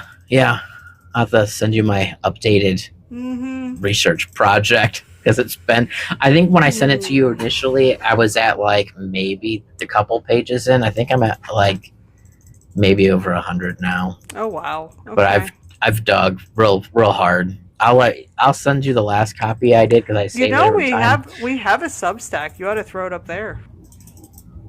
I can do that. Yeah, I mean it's long. Yeah, well, that's what Substack's for. You might have to break it up. But... Yeah, I might. That's what I meant. I mean, you have to break it up into subcategories for that. But yeah, there's plenty of ties all the way around. But basically, Epstein was supposed to have this role, and he was basically in the middle of everything with Israel and with Russia and doing things back and forth. But when he went to prison, they couldn't use him anymore. And Jared Kushner basically took that entire role over and has been flying under the radar in that role ever since. And it hasn't under the radar because as soon as you see it, you're going to be like, son of a bitch. But it's there. So, Like every deal that that was lined up for Epstein to take, Jared took. wow. Is that why Ivana has been largely absent this time? I don't know what control she has Or anymore, Ivanka, whichever or one. if I never remember if she's Ivana or Ivanka. I don't ever remember. I'm going to tell you right now. I want to say the extra K comes from is the daughter. Okay. That's how like mentally the only reason. So Ivanka then, not Ivana, whichever. Yeah. So yeah, but I don't know what say so if she's ever had any anyway. If they go off that same mentality, because he lives in that same mentality of men are superior to women. So I don't know if she's ever actually had a say so, as much as she was just a tool to be used. Yeah, because depends on how orthodox he is. Because there's progressive Very much Jewish people who are yeah, they see everything as equal, but not orthodox. I don't think. Yeah, no. I could be very wrong there, so don't quote me on that. Go back to the whole idea that this mentality ties in with the Heritage Foundation, and I've tied it all of it together. So like if you go back to that whole beginning, the Heritage Foundation started with the concept of Powell. And that's the whole thing. I'll go into this full on detail later in a different time. If I started now, we wouldn't get off of here till like 4 a.m. Oh wow, okay. But that whole idea that whole idea goes back to that mentality of males' superiority over females. And Jared Kushner's in that same family line thought pattern and gene. So she doesn't actually have any say so or authority. She's a pretty face, a piece of arm candy. And she has the name Trump, which gave him just enough of more money and financial edge to get done what needs to be done. See, I don't know if she's like just like her dad or at all like her father, but just that fact kind of makes me feel bad for her. That's not. Oh, I don't think that she has any idea. She's 100% Stockholm kid. Like, you can't convince me if you watch the video of her walking through the house in that bedroom scene. Yeah, you see it. Anybody who's ever been a victim of anything, you can see it. And she's got that. She lives in that same brain. Like, that's what her whole life has been like. And even when you get to a place where, like, she can't escape it, where's she going to go? She can't go home. It's at home, too. It started at home. It's into her relationship with her husband and that family. Like, she has no escape route. The only escape route she may have had was killed. She fell down the stairs before her deposition. Ironically, on my birthday a few years ago. Worst birthday present ever. Well, for her, I mean. Yeah. I was just more like, oh, that sucks. It's okay. A couple of years later was the ear piercing incident that he went through at Butler. So I don't know which is worse. That was around the same day. Close to it. One was the 13th and one was the 14th. Okay. I was like, what are the fucking chances of that happening? Nope, they were both around the same day. I just happen to remember because my birthday's on the 14th. That's very fair. French. The very French birthday. So yeah. But that's it's just, oh my god, no. I mean, that's part of the reason why you can't convince me that they're not related. Come on. Well, no, you 100%. I mean, and if you even go into like all the other, everything's related. That's the. Oh, I know. It's just it'll take me to a whole nother tangent. It's a freaking crazy tangent. But it's like, even like when we're sitting here and we're talking about all the things that are going on, and okay, like, we know our government isn't giving us the right information because it comes out like a week later or more that they lied and this is what actually happened. And then you watch the Lego like the they're Legos, right? Yeah. They're Legos with a diss track that's nothing like the Eminem diss track with Lego nostalgia in the form of a movie that tells us what's going on for us not to just absolutely breathe this stuff down. You know what I mean? Like, but nothing they have said hasn't been true yet. No, the thing about Iran, here's the thing. Like, I You could never make me hate those people. And the reason why I say it like that was because of Bourdain. Anthony Bourdain went to Iran. Those people were the kindest. They were the kindest to him, and they were the most just genuinely nice people. There isn't this vast hatred of Americans like we are told, and no. Again, After that, it's I'm not like, the no, people. It's never It's been not the the people. civilians. Mm-mm. It's not the civilians in any country. Let's be honest with each other.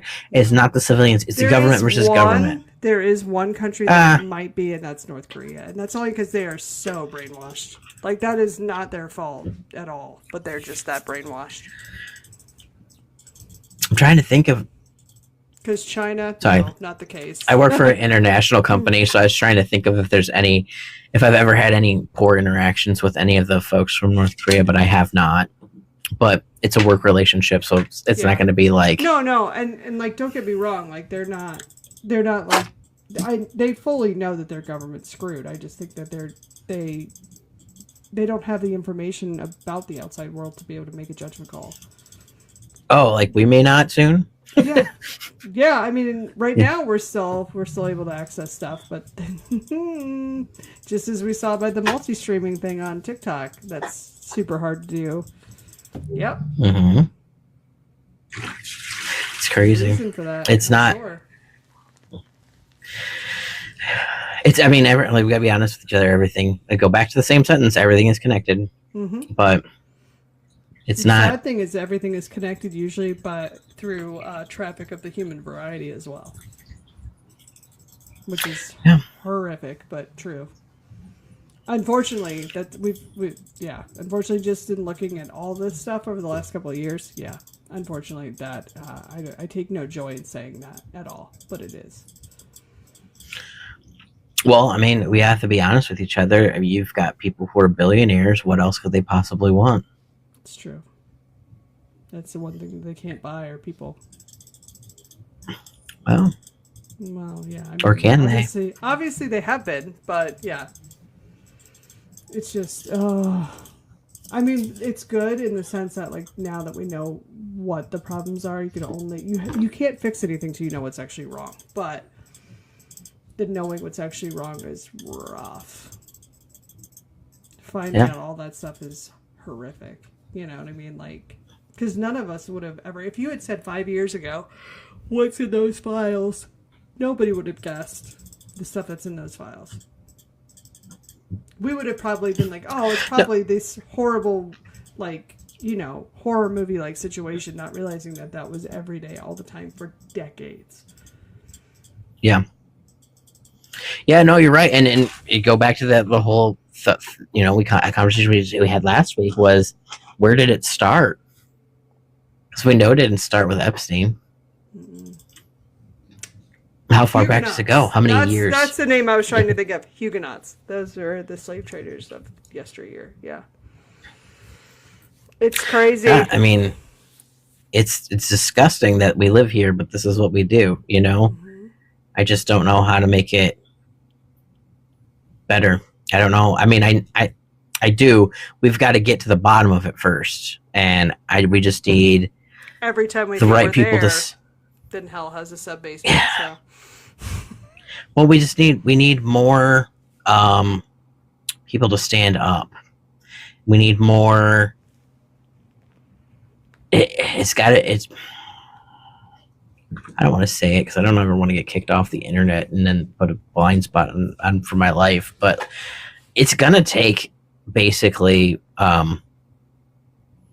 good versus evil. Good guy versus bad guy, where we're at right now. And it's going to have to be, it's not necessarily a fight, not necessarily a war, not necessarily, but we're going to have to take it down somehow. And it's not going to be a vote out situation because we have to break that mentality. So it's got to be more than just, oh, there he goes, because it didn't fix it. It didn't fix it after World War II. It didn't fix that mentality after the Civil War.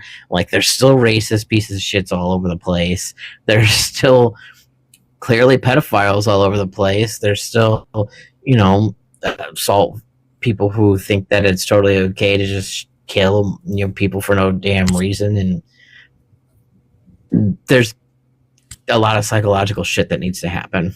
Mm-hmm. And I don't know how to do that. I mean, short of calling the Men in Black and asking for a flashy thingy to like erase a bunch of fucking brains, I don't know how to do it.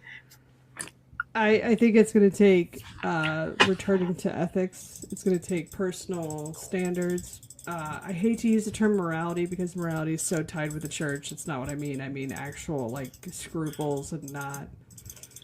It's going to take regulation. It's going to take guardrails being not only put back but strengthened. It's going to take things that are going to make everybody uncomfortable to an extent, including the people that are running the shit show, including the people making the money on the shit show. They're going to have to be uncomfortable for it to change. That's just how it's going to have to go. Mm-hmm. Well, and I never knew, and I guess it's just maybe it just goes back to that whole neurodivergent people are the evolution, mm-hmm. because I never realized that we had to teach people how to be empathetic.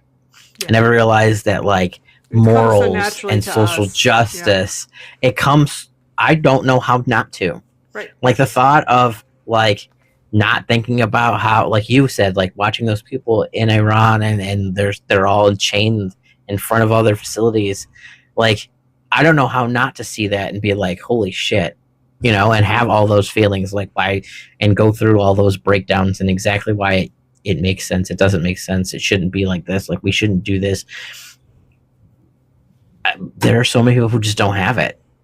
And again, maybe that's the evolution part of this. Maybe that's what's going to happen or what's going to need to happen. The neurodivergent people just need to take over. If you're not, I'm sorry, you're going to have to go sit in back for a while, and you don't get to play with us big kids with the bigger brains and that works more deep than you, because we need to get there. Like, we need to have it so that people understand we can't, what's good for the top needs to be good and work just as good at the bottom and vice versa. Like any company in the world, like we said earlier with like CEOs and chains and things, like if you're a server, you tip out the kitchen staff and you tip out the bussers, because you can't do the job without everybody. They're all equally as important. And we need to keep that mentality. Your neighbors are important. The guy who stocks the pantry is important. The surgeons, the doctors, the experts are important.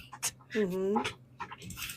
Well, and I think we touched on some of this too. Like, we have to look at the overarching picture as well. Like, why is the Y chromosome shrinking?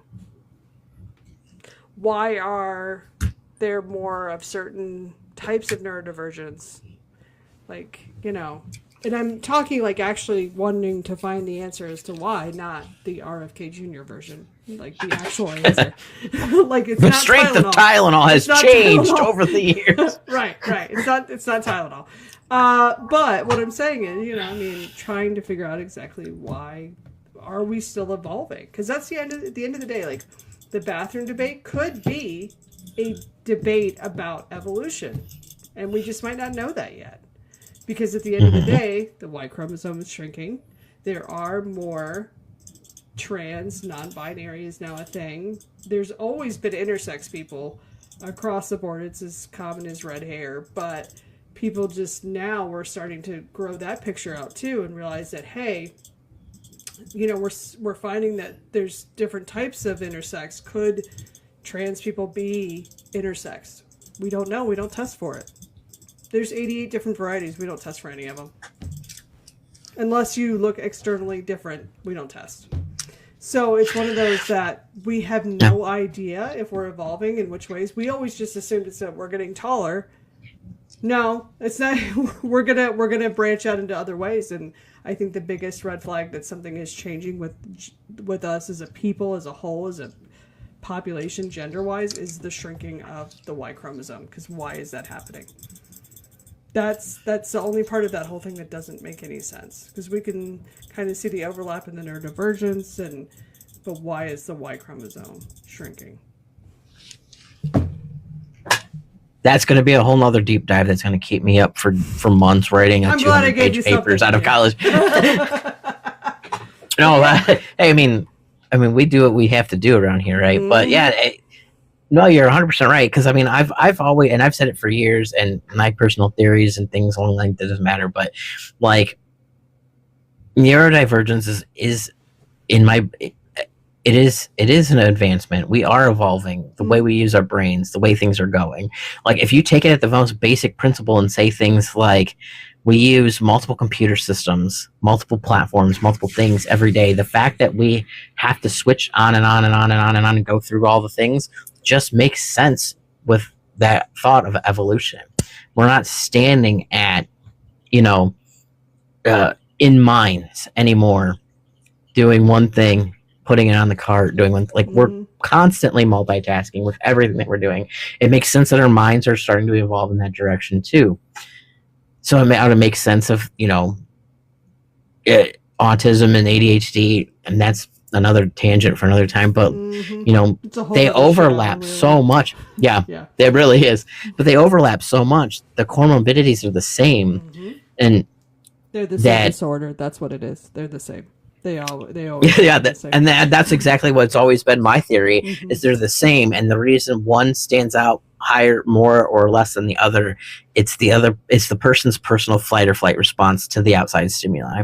So if you have more of a fight response stimuli to outside stimuli, then you come out more as, if you have a fight, then you come out more as ADHD. If you have a flight, you come out more as autistic, and then that's why things overlap, because not every situation is going to make you fight, and not every situation is going to make you flight.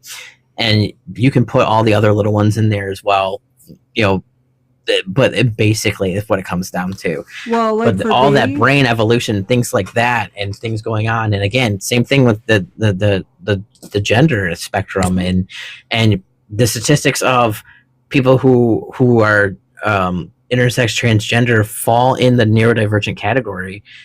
Like I think it's like 95% of the time, and that's the ones who have been tested. Like so, like that all goes back and forth into that whole world, and even go into like sexuality and things too. Like if you ask women's sexuality is more fluid than men, standardly. Until you start finding Grindr accounts and shit like that. But that's a different conversation. Well, that's a whole other ball of wax. But yeah, like for me, what was I going to say? Shit. There was a point I was going to make. Oh, I have, technically, I do think I'm, at the end of the day, ADHD, to be completely honest. But I haven't been tested. But I have ADHD and sensory processing disorder. Which is not normal. That you don't find those two, like, normally. You find autism. Okay, so you might be one of the few that has it too.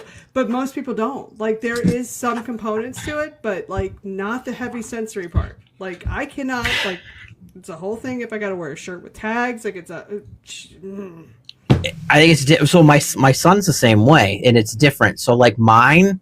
So like sensory on a lot of different levels. So loud noises. I have very sensitive hearing. So anything that's loud, like I can hear them all at the same time, but my brain is literally trying to translate them at the same time. So it's not just like hearing the noise, it's hearing the cat meow. My brain's trying to translate it. Hearing the dog and barking, my brain's trying to translate it at the same time as everything else going on. It's really frustrating when there's a lot of things going on at the same time. But my son hated loose clothes.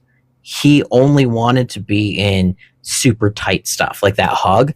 But he doesn't, any other of his traits do not come out as autistic. He comes out as that ADHD wild kid who's going to jump off the roof. And again, the reason he can't join the military, because he's got that operative defiance or oppositional defiance. Like he's not, that's never going to work. Demand avoidance. That's what I was trying to think of last time. Yes. The same kid, but like don't put him in things that are like loose clothes. It drives him nuts. He likes it when it's touching him, like he has to feel it.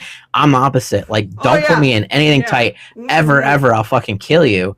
But like there's just like that different mentality. But yeah, no, I think a lot of them are coming up more often. We just don't tag them as often as things, as sensory things, because we just immediately just go with it's an overload because of X, Y, and Z. I know a lot of that. I was having full-on sensory meltdowns. That was that's when I was like, oh, this is what's going on. My younger brother, I just remember him as an infant. we put on like overall, like Oshkosh overalls on him as a child, and he would stop breathing. Like we would have to blow in his face. We couldn't. We have 0 pictures of him. Like, and I'm talking like he's a 91. So that age group where like all the little kids are running around in their like Oshkosh, and they've got the little Chucky doll looking, all the little kids in the same outfits kind of thing. That's the style, and he's the only kid in the world who doesn't have anything in him because we put him on him for like, he's got like most little kid clothes. I'm talking like 2 and under, like over the head, over the thing, snap them all together, whatever you need to do because you layer them constantly. No, he would have panic, full on, stop breathing, panic attacks, blow in his face, need you to breathe. And as soon as you get him to breathe, he'd go in once real hard, again, right back out. Like, to this day, he's super weird about his clothes. Now, if you ask him, he'll tell you he's just ADHD. If you ask the rest of us, I'd say he's a little bit more, quite a bit of a balance. But that's the same. I mean, but I feel that way the older I get, too. So, I mean, whatever. I don't think there's just one or the other. I think one just stands more predominantly in the... I don't know whether... I always say it's because my fight gave out, so I started to... Right. Like, I lost my fight, so everything just started going downhill, and all the other symptoms came out too. But they say when you start managing your ADHD better with the correct medications, then a lot of more of the autism comes out too. Yeah. So there's like 6 of one, half dozen of that. We're all fucked. Well, it's one of those where I think we're like they whenever you hear about somebody trying to separate the disorders, to me it just seems like they're just it's the same. It's not even a Venn diagram. It's the same damn thing. No, like it is. Absolutely. Just a spectrum of severity. And I wouldn't be surprised if in 10 years if they just basically make ADHD higher functioning autism, or basically make it a different, like, included on the spectrum at, whichever end that they want to include it on.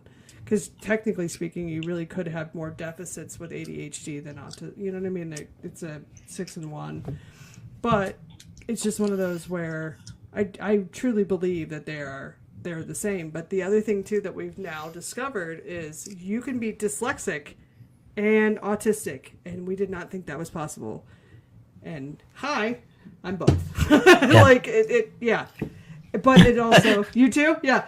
Well, it gives you so many more advantages. Like I can think, like I'm sure you can think in like, visually and like in 4D and the whole bit. Like it's like that's part of the reason why I can make, and I'm sure with you too, with your whole finding out everything's connected. That's why we can make the mental maps that we can. It's because it's just instant. It just happens. Like it's like pattern recognition. It's like just loads my family laughs at me. So like if I'm trying to like read something, I use a lot of that bionic reading prompts and stuff, because it's just enough pattern definitely, like my brain starts to pick up the patterns and stuff. But like loud, I sound like a toddler because I can't do it, because it's just not, it takes too long.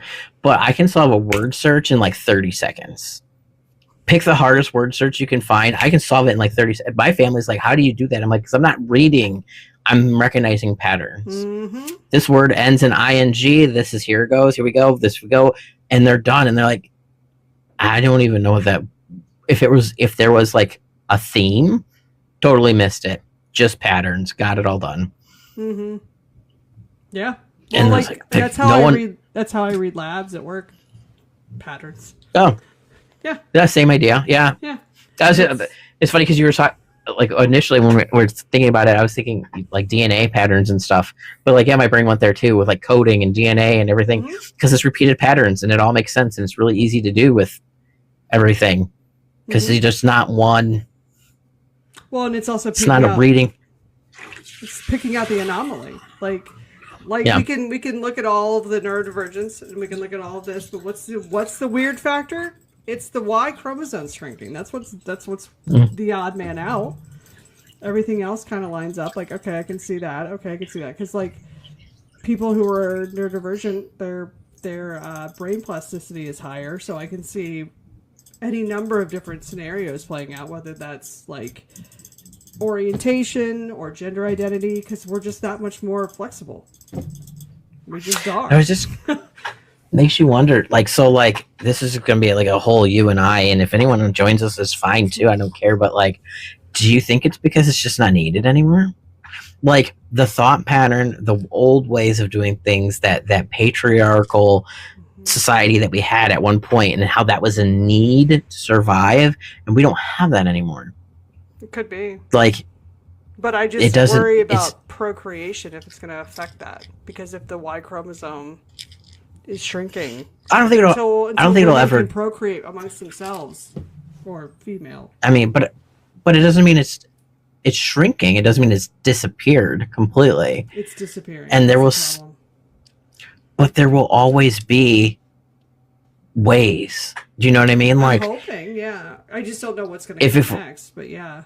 Yeah, I mean, there will always. I mean, if you think about, because it's there's millions of sperm banks left still, but you think about if kids knew at a certain age, let's say we went through this whole trans and stopped treating people like we're crazy and started just treating people as humans and start talking to kids when they're little and they say that they are, and you could take DNA, you could take sperm, you could do all that stuff almost immediately, and you could have, that basically in storage, like allow the people to make those decisions before, I'm not saying like you have to do surgeries, things like that, and whatever, but you can do blockers. Yeah. But you can still like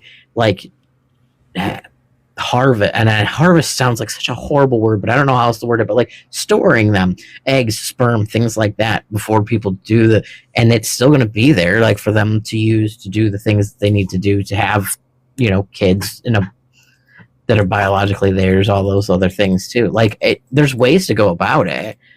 We would always have storage, eggs, sperm, etc., to be able to make us go on as human beings for longer than today, but also the possibility of maybe not even be able to do that if we have DNA replications and stuff in the future. I don't know.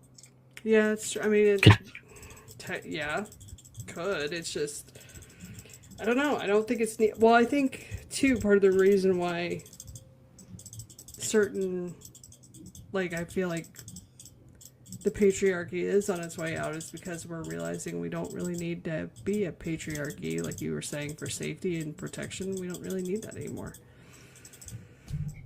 So we're kind of coming up with new and exciting ways to cohabitate, and it's going to have longer reaching. Everything is going to cause some sort of evolutionary. Every change that we make repeatedly over time does eventually affect our evolution as a species. So yeah. But the increase in neurodivergence, I think, is one of the biggest indicators that we're evolving still. That and the Y chromosome shrinking. It's still happening. I mean, it makes sense to me. I mean, I've said it since, before 2016, if you will, that, never mind. But yeah, before 2016, that like the neurodivergent people were just more evolved. And we just... it's only a disability when you're a kid. Like, it's only a disability when you're a kid. Because once you get out into adulthood, you can find coping mechanisms to be able to get around. And sometimes your coping mechanism is staying the fuck home because you can't handle it. And that's fine. That's valid. Like, I'm like that sometimes. I'm like, I can't. I'm done. Like, I'm... Yeah. No, we're not going to the store. I'm going to sit down on the couch because I'm done, Right. Well, we order our food online. You don't have to worry about going to the grocery stores anymore. Whatever. Everything is like... Yeah. I mean, I used to go a lot more often. Now I do like the pickup order. Like, so like we just pick it up at the store. Yeah. But like fruits and vegetables, I'll still go to like natural places, like the farmer's market and whatnot. Well, I mean, the farmer's market's a good thing. It's your local produce, here in the swamp. Yeah. Here in the swamp. Yeah, exactly. We need our swamp strawberries for the month, exactly. Right. But I mean, like, I just going in the stores all the time, because like, again, same as you, like end of the week, by the time you're done with the day, the last thing you want to do is step foot in a busy ass grocery store and wander around the place and do the stuff with the lights and the people and screaming and killing people all day long. And it's like, if you do go into a grocery store, you got headphones in because you can't handle the people. Mm-hmm. It's just, how it is anymore. So like, yeah, we're just avoiding public spaces with people we don't want to be around because it's just too much on our nervous systems at this point with everything that's gone on since 2020, or if not before. But I mean, we're whatever, we're there. But even think like we've got jobs where you work from home now. Like we've got so many more advanced I opportunities wish for I people could, to. but yeah. Um, That's the goal. but I mean, more people. Yeah, well, I mean, like more people and more careers and more people are saying we just got to get the. I had to say the old people, but like the old thought patterns away, because while we work from home, my boss is very lenient about the hours and things as long as I'm still working the hours. But like, if I have a doctor's appointment or something, like I just flex. They don't care, as long as everything's done. They know that we work. Sometimes, like I said, I've worked with international clients, so sometimes we have to jump on calls that are like 9:30 at night our time because it's not 9:30 at night for someone in Australia right now. Whatever. Right. They're flexible, we're flexible, they don't care. But like having that mentality where sometimes like I just can't do this right now. I gotta take a nap and like recharge because people are driving me nuts. Or we do a lot of like group meetings like with a team. Instead of doing a team meeting where we're on team cameras and doing things and seeing each other's faces, like we all go for a walk and we talk about like what's going on instead of sitting in front of our camera and the TV or the computer screen doing the same thing. Like we're all like, okay, it's time to go for like a group meeting. We got an hour, like a 30-minute group meeting, but everybody, you can hear every single one of us outside going for a walk because it's like I need to be outside and do something different. But like that's the flexibility that you have. But that's just part of that mentality. Like I know everybody I work with is ADHD as fuck. Oh, that's because we all have to be. Well, if RFK Jr. had actually gotten away with doing what he wanted to do and putting us all in camps, can you imagine, like, the drain? Like, healthcare is all neurodivergent people. I hate to tell you, it's all of us. Law is the same. It's all neurodivergent people because that's what it takes to be able to do those jobs. Like, I can't... Right. Like, I often, like, think about, like, having a job where I would sit at a desk and it sounds really great, but at the same time, I'm not going to be able to do that. Like, I'm not going to be able to sit here the whole day. No, I need a job that I can move around at a little bit. Maybe not in the future, but right now, yeah, because that's just how I've always been. But, yeah, it's... We always laughed, like in my house, like, okay, so you're gonna put all of us neurodivergent people in camps, and it's like, so you just took the smartest We're also gonna people. escape immediately, but that's okay. But no, we're gonna sit around for a while, right? We're gonna give them a false sense of security. Let them sit for a minute. Let them eat on it. Let them think that they're winning, and then while we're winning, we're all coming off our actual meds. Then the crazy kicks in. So now we're smarter than you. We have pattern recognition. Yeah. We can do whatever. And now the crazy starts to kick in because now you've got us trapped. And we're like, so not only are we going to find a way to get out of here, but we're also have found a way to successfully take and neuter the firstborn of every single one of them and leave them on their doorstep for the next day. And we're all going to just meet back here tomorrow at 11. And it's done. Like no one has to do a damn thing. It's all done. Right. Like it's just going to... There's no win for them with that. There's no win for them with that at all. I'm kind of glad. I think they figured it out because it's like somebody from like Palantir or one of the other companies had recently said that the only people in the future that have a future are neurodivergent people and billionaires. And it's because the neurodivergent people are the ones that are going to make them billions, and they know that. I think Elon actually probably did tell them that. And you don't want to put them in camps. He might have, yeah. I think it was it Altman? I think that said that though. He may have as well. Like I think that they probably realized real quick that most of those guys all had one thing in common, and that was they were all special like that. Like they were all neurodivergent. Yeah. You mean they're not all wired up on cocaine? No, that was the gate. Yeah, but yeah, that's ketamine. Oh, okay, my bad. Anything that's making you stare at the ceiling and going. Yeah. Well, no, the cocaine is like, if you're ADHD, that brings you down. I would probably take a nap. Cocaine's like, wait a minute, do you hear that? That's silence. Yeah. Whoa. That's beautiful. Yeah. I remember the first time I took Adderall, I was like, oh my God. Like, It's actually quiet in here for the first time ever. Yeah. The only problem is as you keep taking it and doing it on a regular basis, like its effectiveness, like you still learn how to peek out of it. So like it's like thinking about like I'm not hungry. I don't need to eat right now. I'm not hungry. I don't need to eat right now.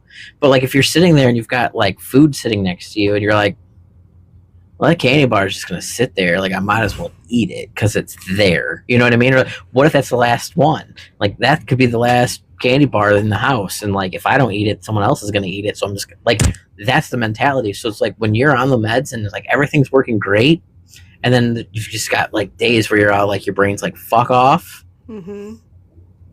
And I don't want to pay attention to anything you have to say. Like you could literally stare at me and talk, and like thank God for all the apps and stuff in the world for like transcription when you're on calls for work and everything else, and like auto transcribes and everything that happens. Like there'd be so many days that nothing gets done because of all that. Because some days your brain just says fuck all.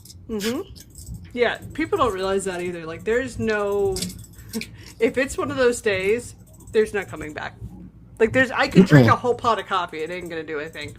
If anything, I'd probably drink a whole pot of coffee and then go take a nap. Right. I'd be like, best nap ever. It's that time. Let me take a nap. Yeah.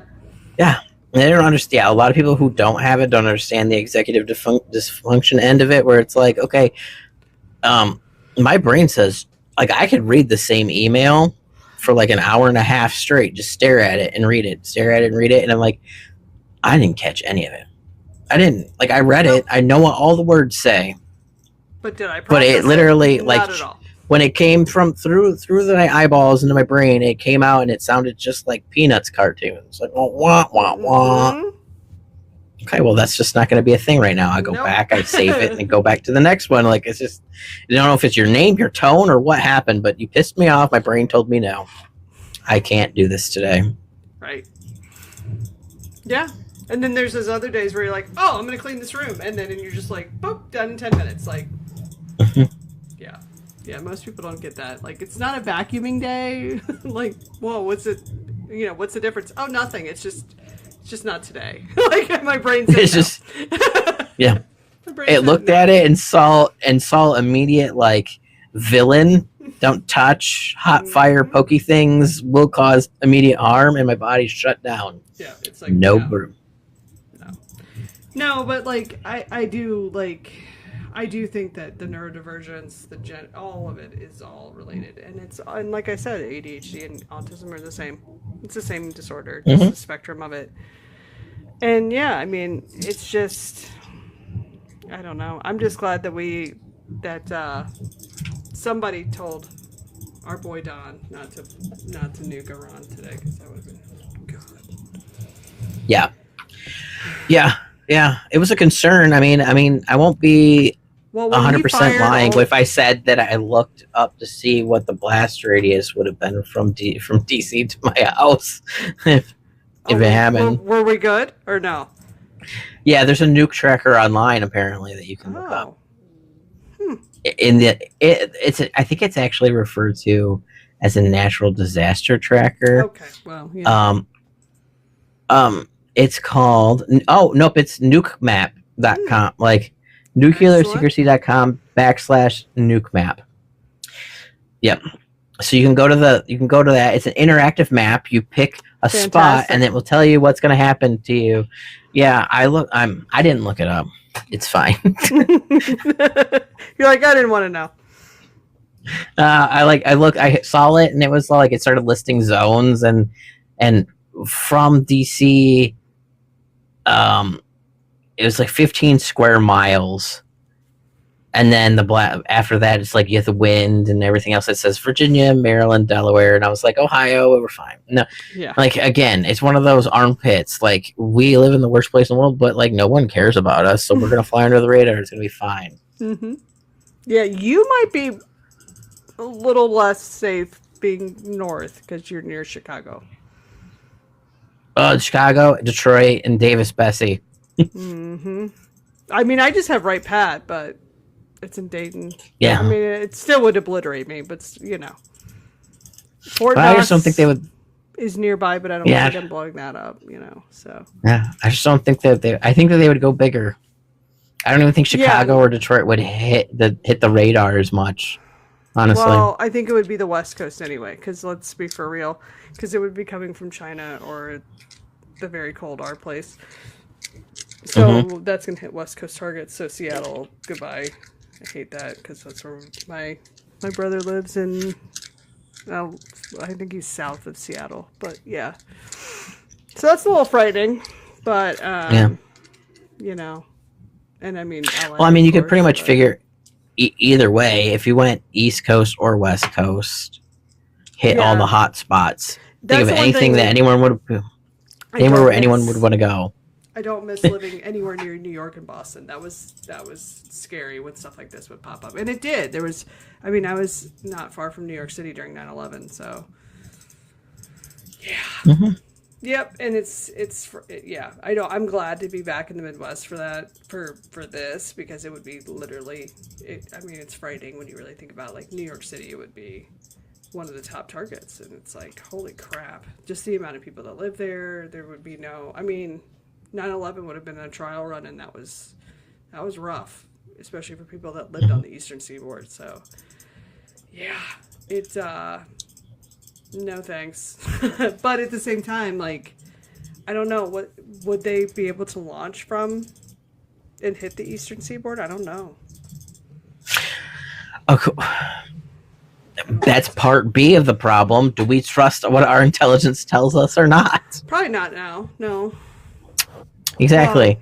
So according to our intelligence, they don't have it, but according to Lego, they do. So. Well, and the other thing that made me nervous about today was knowing that there was a whole bunch of generals that they encouraged strongly to resign. I honestly think that's what's gonna flip things for us. To be honest with you, I'm hoping. But... I think it's going to be a place where it's going to be a time and a place where, you think about all the veterans that are fighting on a regular basis now, and I'm not saying fighting physically. I'm talking verbally. We're talking about like Jolly Good Ginger. We're talking about Angry Veteran. We're talking like all those people here that are on this app on a regular basis, talking and saying the things. And you've got people like Mark Kelly. You've got other people who are already. But I lost the name. Anybody right now who's running, who's a veteran, who was in the military before, all those things, and they're speaking up and they're speaking loudly against it. And now you're going to have a bunch of people who are getting discharged for no reason. And you've got all the women who are discharged for no reason, the trans people who are discharged for no reason. All those people are going to be friends sooner or later. They're going to find a place. They're going to be friends because they know what to do next, where the average civilian may not. I'm hoping you're right. I really am, because that was the thing that kind of made me nervous about today, because, it's just... like, I'm literally at work, like, how many more hours before? Yeah. It's almost like it literally has to be at this point, because the new people in the NFC, like the new at the bottom, who are brainwashed by this idea that this is what Jesus wants from our military. As if this is something that I ever thought I'd have to fucking say in my life. Jesus wants from our military too. Thought you'd be saying no, I'm like I looked over that line when I was in Catholic school, but whatever. It's because Catholics aren't Christians anyway, according to the Christian nationalists. Maybe that's what it is. I don't know. Maybe I have the reading comprehension. I wasn't medicated as a child, so maybe that, I don't know, whatever. But no, like those lines they're still going to be in it, but the ones that are higher up, the ones that know better, the ones that know what they're supposed to be fighting for, and they're for the country, but they're just not in a high enough place to do anything about it yet. They're like, we're screaming, do something, and they're like, what the fuck are you gonna do? Those people, and the ones that have been discharged, and the ones that are already veterans, and the ones that those will have to be the ones to make a difference. I think. I don't know. Maybe it's just theory, but yeah, there's enough of them. They know how to do all the things that all the other ones are doing, just the legal version of it. And there's going to be a time where your morality is loose enough that the people who are already fudging things, like we keep saying, like, we saw what Trump got away with. We wish Biden would have been a little bit more aggressive, abrasive with some of his decision making. They wouldn't have let him. That would have been. But we say the same thing about the next one. Like the next one needs to say, "Fuck it!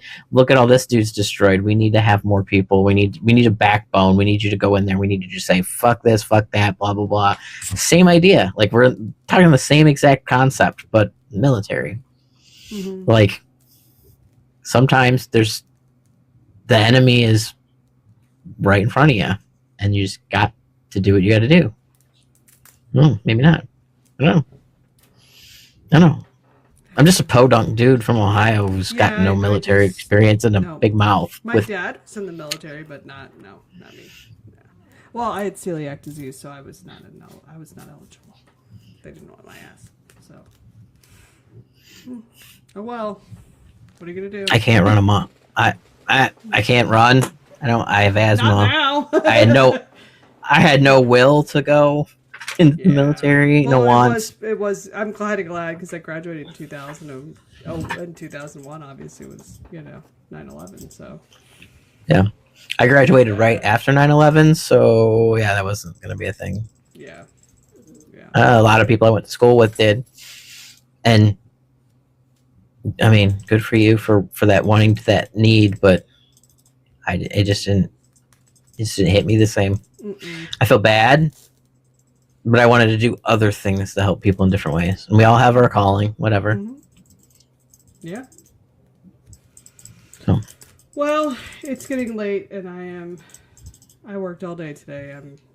I'm tired. And then I get you. Hand ringing about if we were all going to get nuked tonight. So. Understood. Yeah, nerves are shot, and it's bedtime, and. Yep, it was. I swear. Like I feel like anymore. I'm like this. Oh no, there it is. There it is. Now it's happening. Now you're just like, oh my god. I know. I kind of keep going back on the computer screen and just like looking at the other like things that are popping up just to see if there's anything crazy going on. I mean, I feel like today was enough with the. Yeah. I just started saying waiting, that an entire civilization would be wiped out. I was like, the what? Whoa, wait. Whoa, what? Yeah. Yeah. Apparently 16 hours ago, an asteroid exploded over Russia, so that's kind of cool. There's a lot of that lately. Do we believe that that's what that was? No, I think it was a satellite. In Russia? I don't know. I mean, it could be. Could have been. Maybe. I don't know. I was at home. That's what we were claiming the whole time. Yeah. I haven't left my house, according to my Life 360, in 3 days. Oh, that's Excellent. A lie. Excellent. I left today. I had to go pick up Sudafed from my head. Yeah, because it keeps going from like 75, 80 to like 30. Oh, every day. It's like whoop, whoop, whoop, whoop. Yeah, I said like I was under the blankets yesterday with the migraine with no lights on or anything because it was so bad, and then today it was fine for a while, and then it kicked back in, and I was like, I'm not doing it. I need Gatorade, Sudafed, and ibuprofen. I'm going to the store. So I'm just scrolling through the side of the news cycle. Apparently DeSantis has signed a bill in Florida giving Republicans the power to designate terrorist groups. That's not going to go badly. No. Yeah, no, I did see something about that. Actually, that's more, yes, Florida's doing it too, but I thought I heard something about that being a more of a FBI thing too. Well, it's under the must-read section, but no, Trump's budget also just wants to have money for Kash Patel's FBI to spy on people. That's great. That's what we need. Not at all. Yeah. It's just, I don't know. But, although I will have to try to capture Thomas Massey's ad, because it's confusing at best. Because he's like, I voted with Trump this many times, but, and you're just like, why are we, what? Yeah, what's the point? Like, about what that? It's weird. That's what I mean. I'll have to like see if I can video it next time I see it. is it? Is he trying to say like He's like trying to walk both sides. It's weird. I mean, it's really weird. Like genuinely weird. Huh. Especially coming from I think that I wouldn't have expected that. and I get up until like I didn't really pay attention to him a whole lot before all this stuff in the Epstein files with like Massey specifically. Mm-hmm. But it sounded kind of like up until the Epstein situation, he was very much in line with a lot of the Republican things. So like I'm kind of surprised that he would even say that. Like I'm aligned myself with you so many times, but this was the line. But with everything else, I'm still cool with. Like it sounds like you could probably That's what I that mean. better. It's almost like he's trying to play both sides of it. Like, oh, yeah, it's weird. I just expected him to just completely break himself from the regime. Again, you have to stop saying that you're a Republican because Republicans are only MAGA now. Like you are now. It's that third party. MAGA equals Republican. You are now centrist Democrat. If you used to be a Republican and now you're not. So like this is the middle ground. This is where you live now. You can call yourself whatever you want. It's literally the middle between both of them. We call them centrist Democrats. Well, and it's wild to think like Reagan would have been a Democrat now. Compared to this, yeah. And that's the other side of it. People don't really realize how far to the right we have swung. It's way far. Way far. Like, yeah. It's crazy. You're 100%. I mean, and it does kind of loop in like patterns of back and forth. It's like pendulum swings, but we've gone way far right this time. Like it's like yeah. Well, I think we had a lot of help with. Well, I mean, yeah, but I mean, that's part of that thing. I'll have to have you. Yeah. I'll have to have you read too about how Epstein was working on how to create algorithms for mental things, and it was sold to the people who were friends with Elon before he was Elon and right before he bought X. But it's all related too. Yeah. Oh, I can see all of it. Yeah. All right. Well, it is almost 11. I got to get to bed. I'm exhausted. So, I get you. Tonight went a little long because there was a lot that happened today. None of it was great. Yeah, it's all good. Yeah. Go to bed. Good luck. You work tomorrow too, right? No, I'm off. Oh. No, I got to get up and run the kid to school, but then I have... That doesn't require much. No, I can just stay in my sweatpants, so I'm happy. Yeah, it's a whole other brain. It's a lot of work mentally to get up and out, but it's a different brain pattern than getting out, getting dressed, packing lunch, the whole 9 yards. Yeah, then I got to go do some errands, so yeah, I mean, it's all good, but I mean, I'm just glad that I'm just glad that we didn't make a really horrible decision tonight as a country. Like, not we, the people running the country didn't make a really bad decision. Yeah. Because I think if we, the people, honestly, if we took the masses, we, the people, would have, just like all the other people we talk about, the civilians, we would have a lot more love and understanding and empathy and universal health care and things like that, and not as much big dick contests, little dick contests, and fighting about shit. Like, we would really be a lot better off if the middle normal people ran the world. Mm-hmm. Or whatever. Divergent, either or both. A little bit of both. I mean, I feel like a lot of us are the middle ground because we fight the system too much to get all the way to the top. Fuck your 9 to 5. Right, exactly. Or we would get to the top and be like, "Oh, I gotta." I'm bored. Now? Okay. Well, that totally killed the drive. Like, Yep, I'm gonna go back and try a different career path. Yeah. Yep, exactly. Mm-hmm. All right. Well, it's been real, and yep. we'll see you guys all another time. Bye. I'll say bye.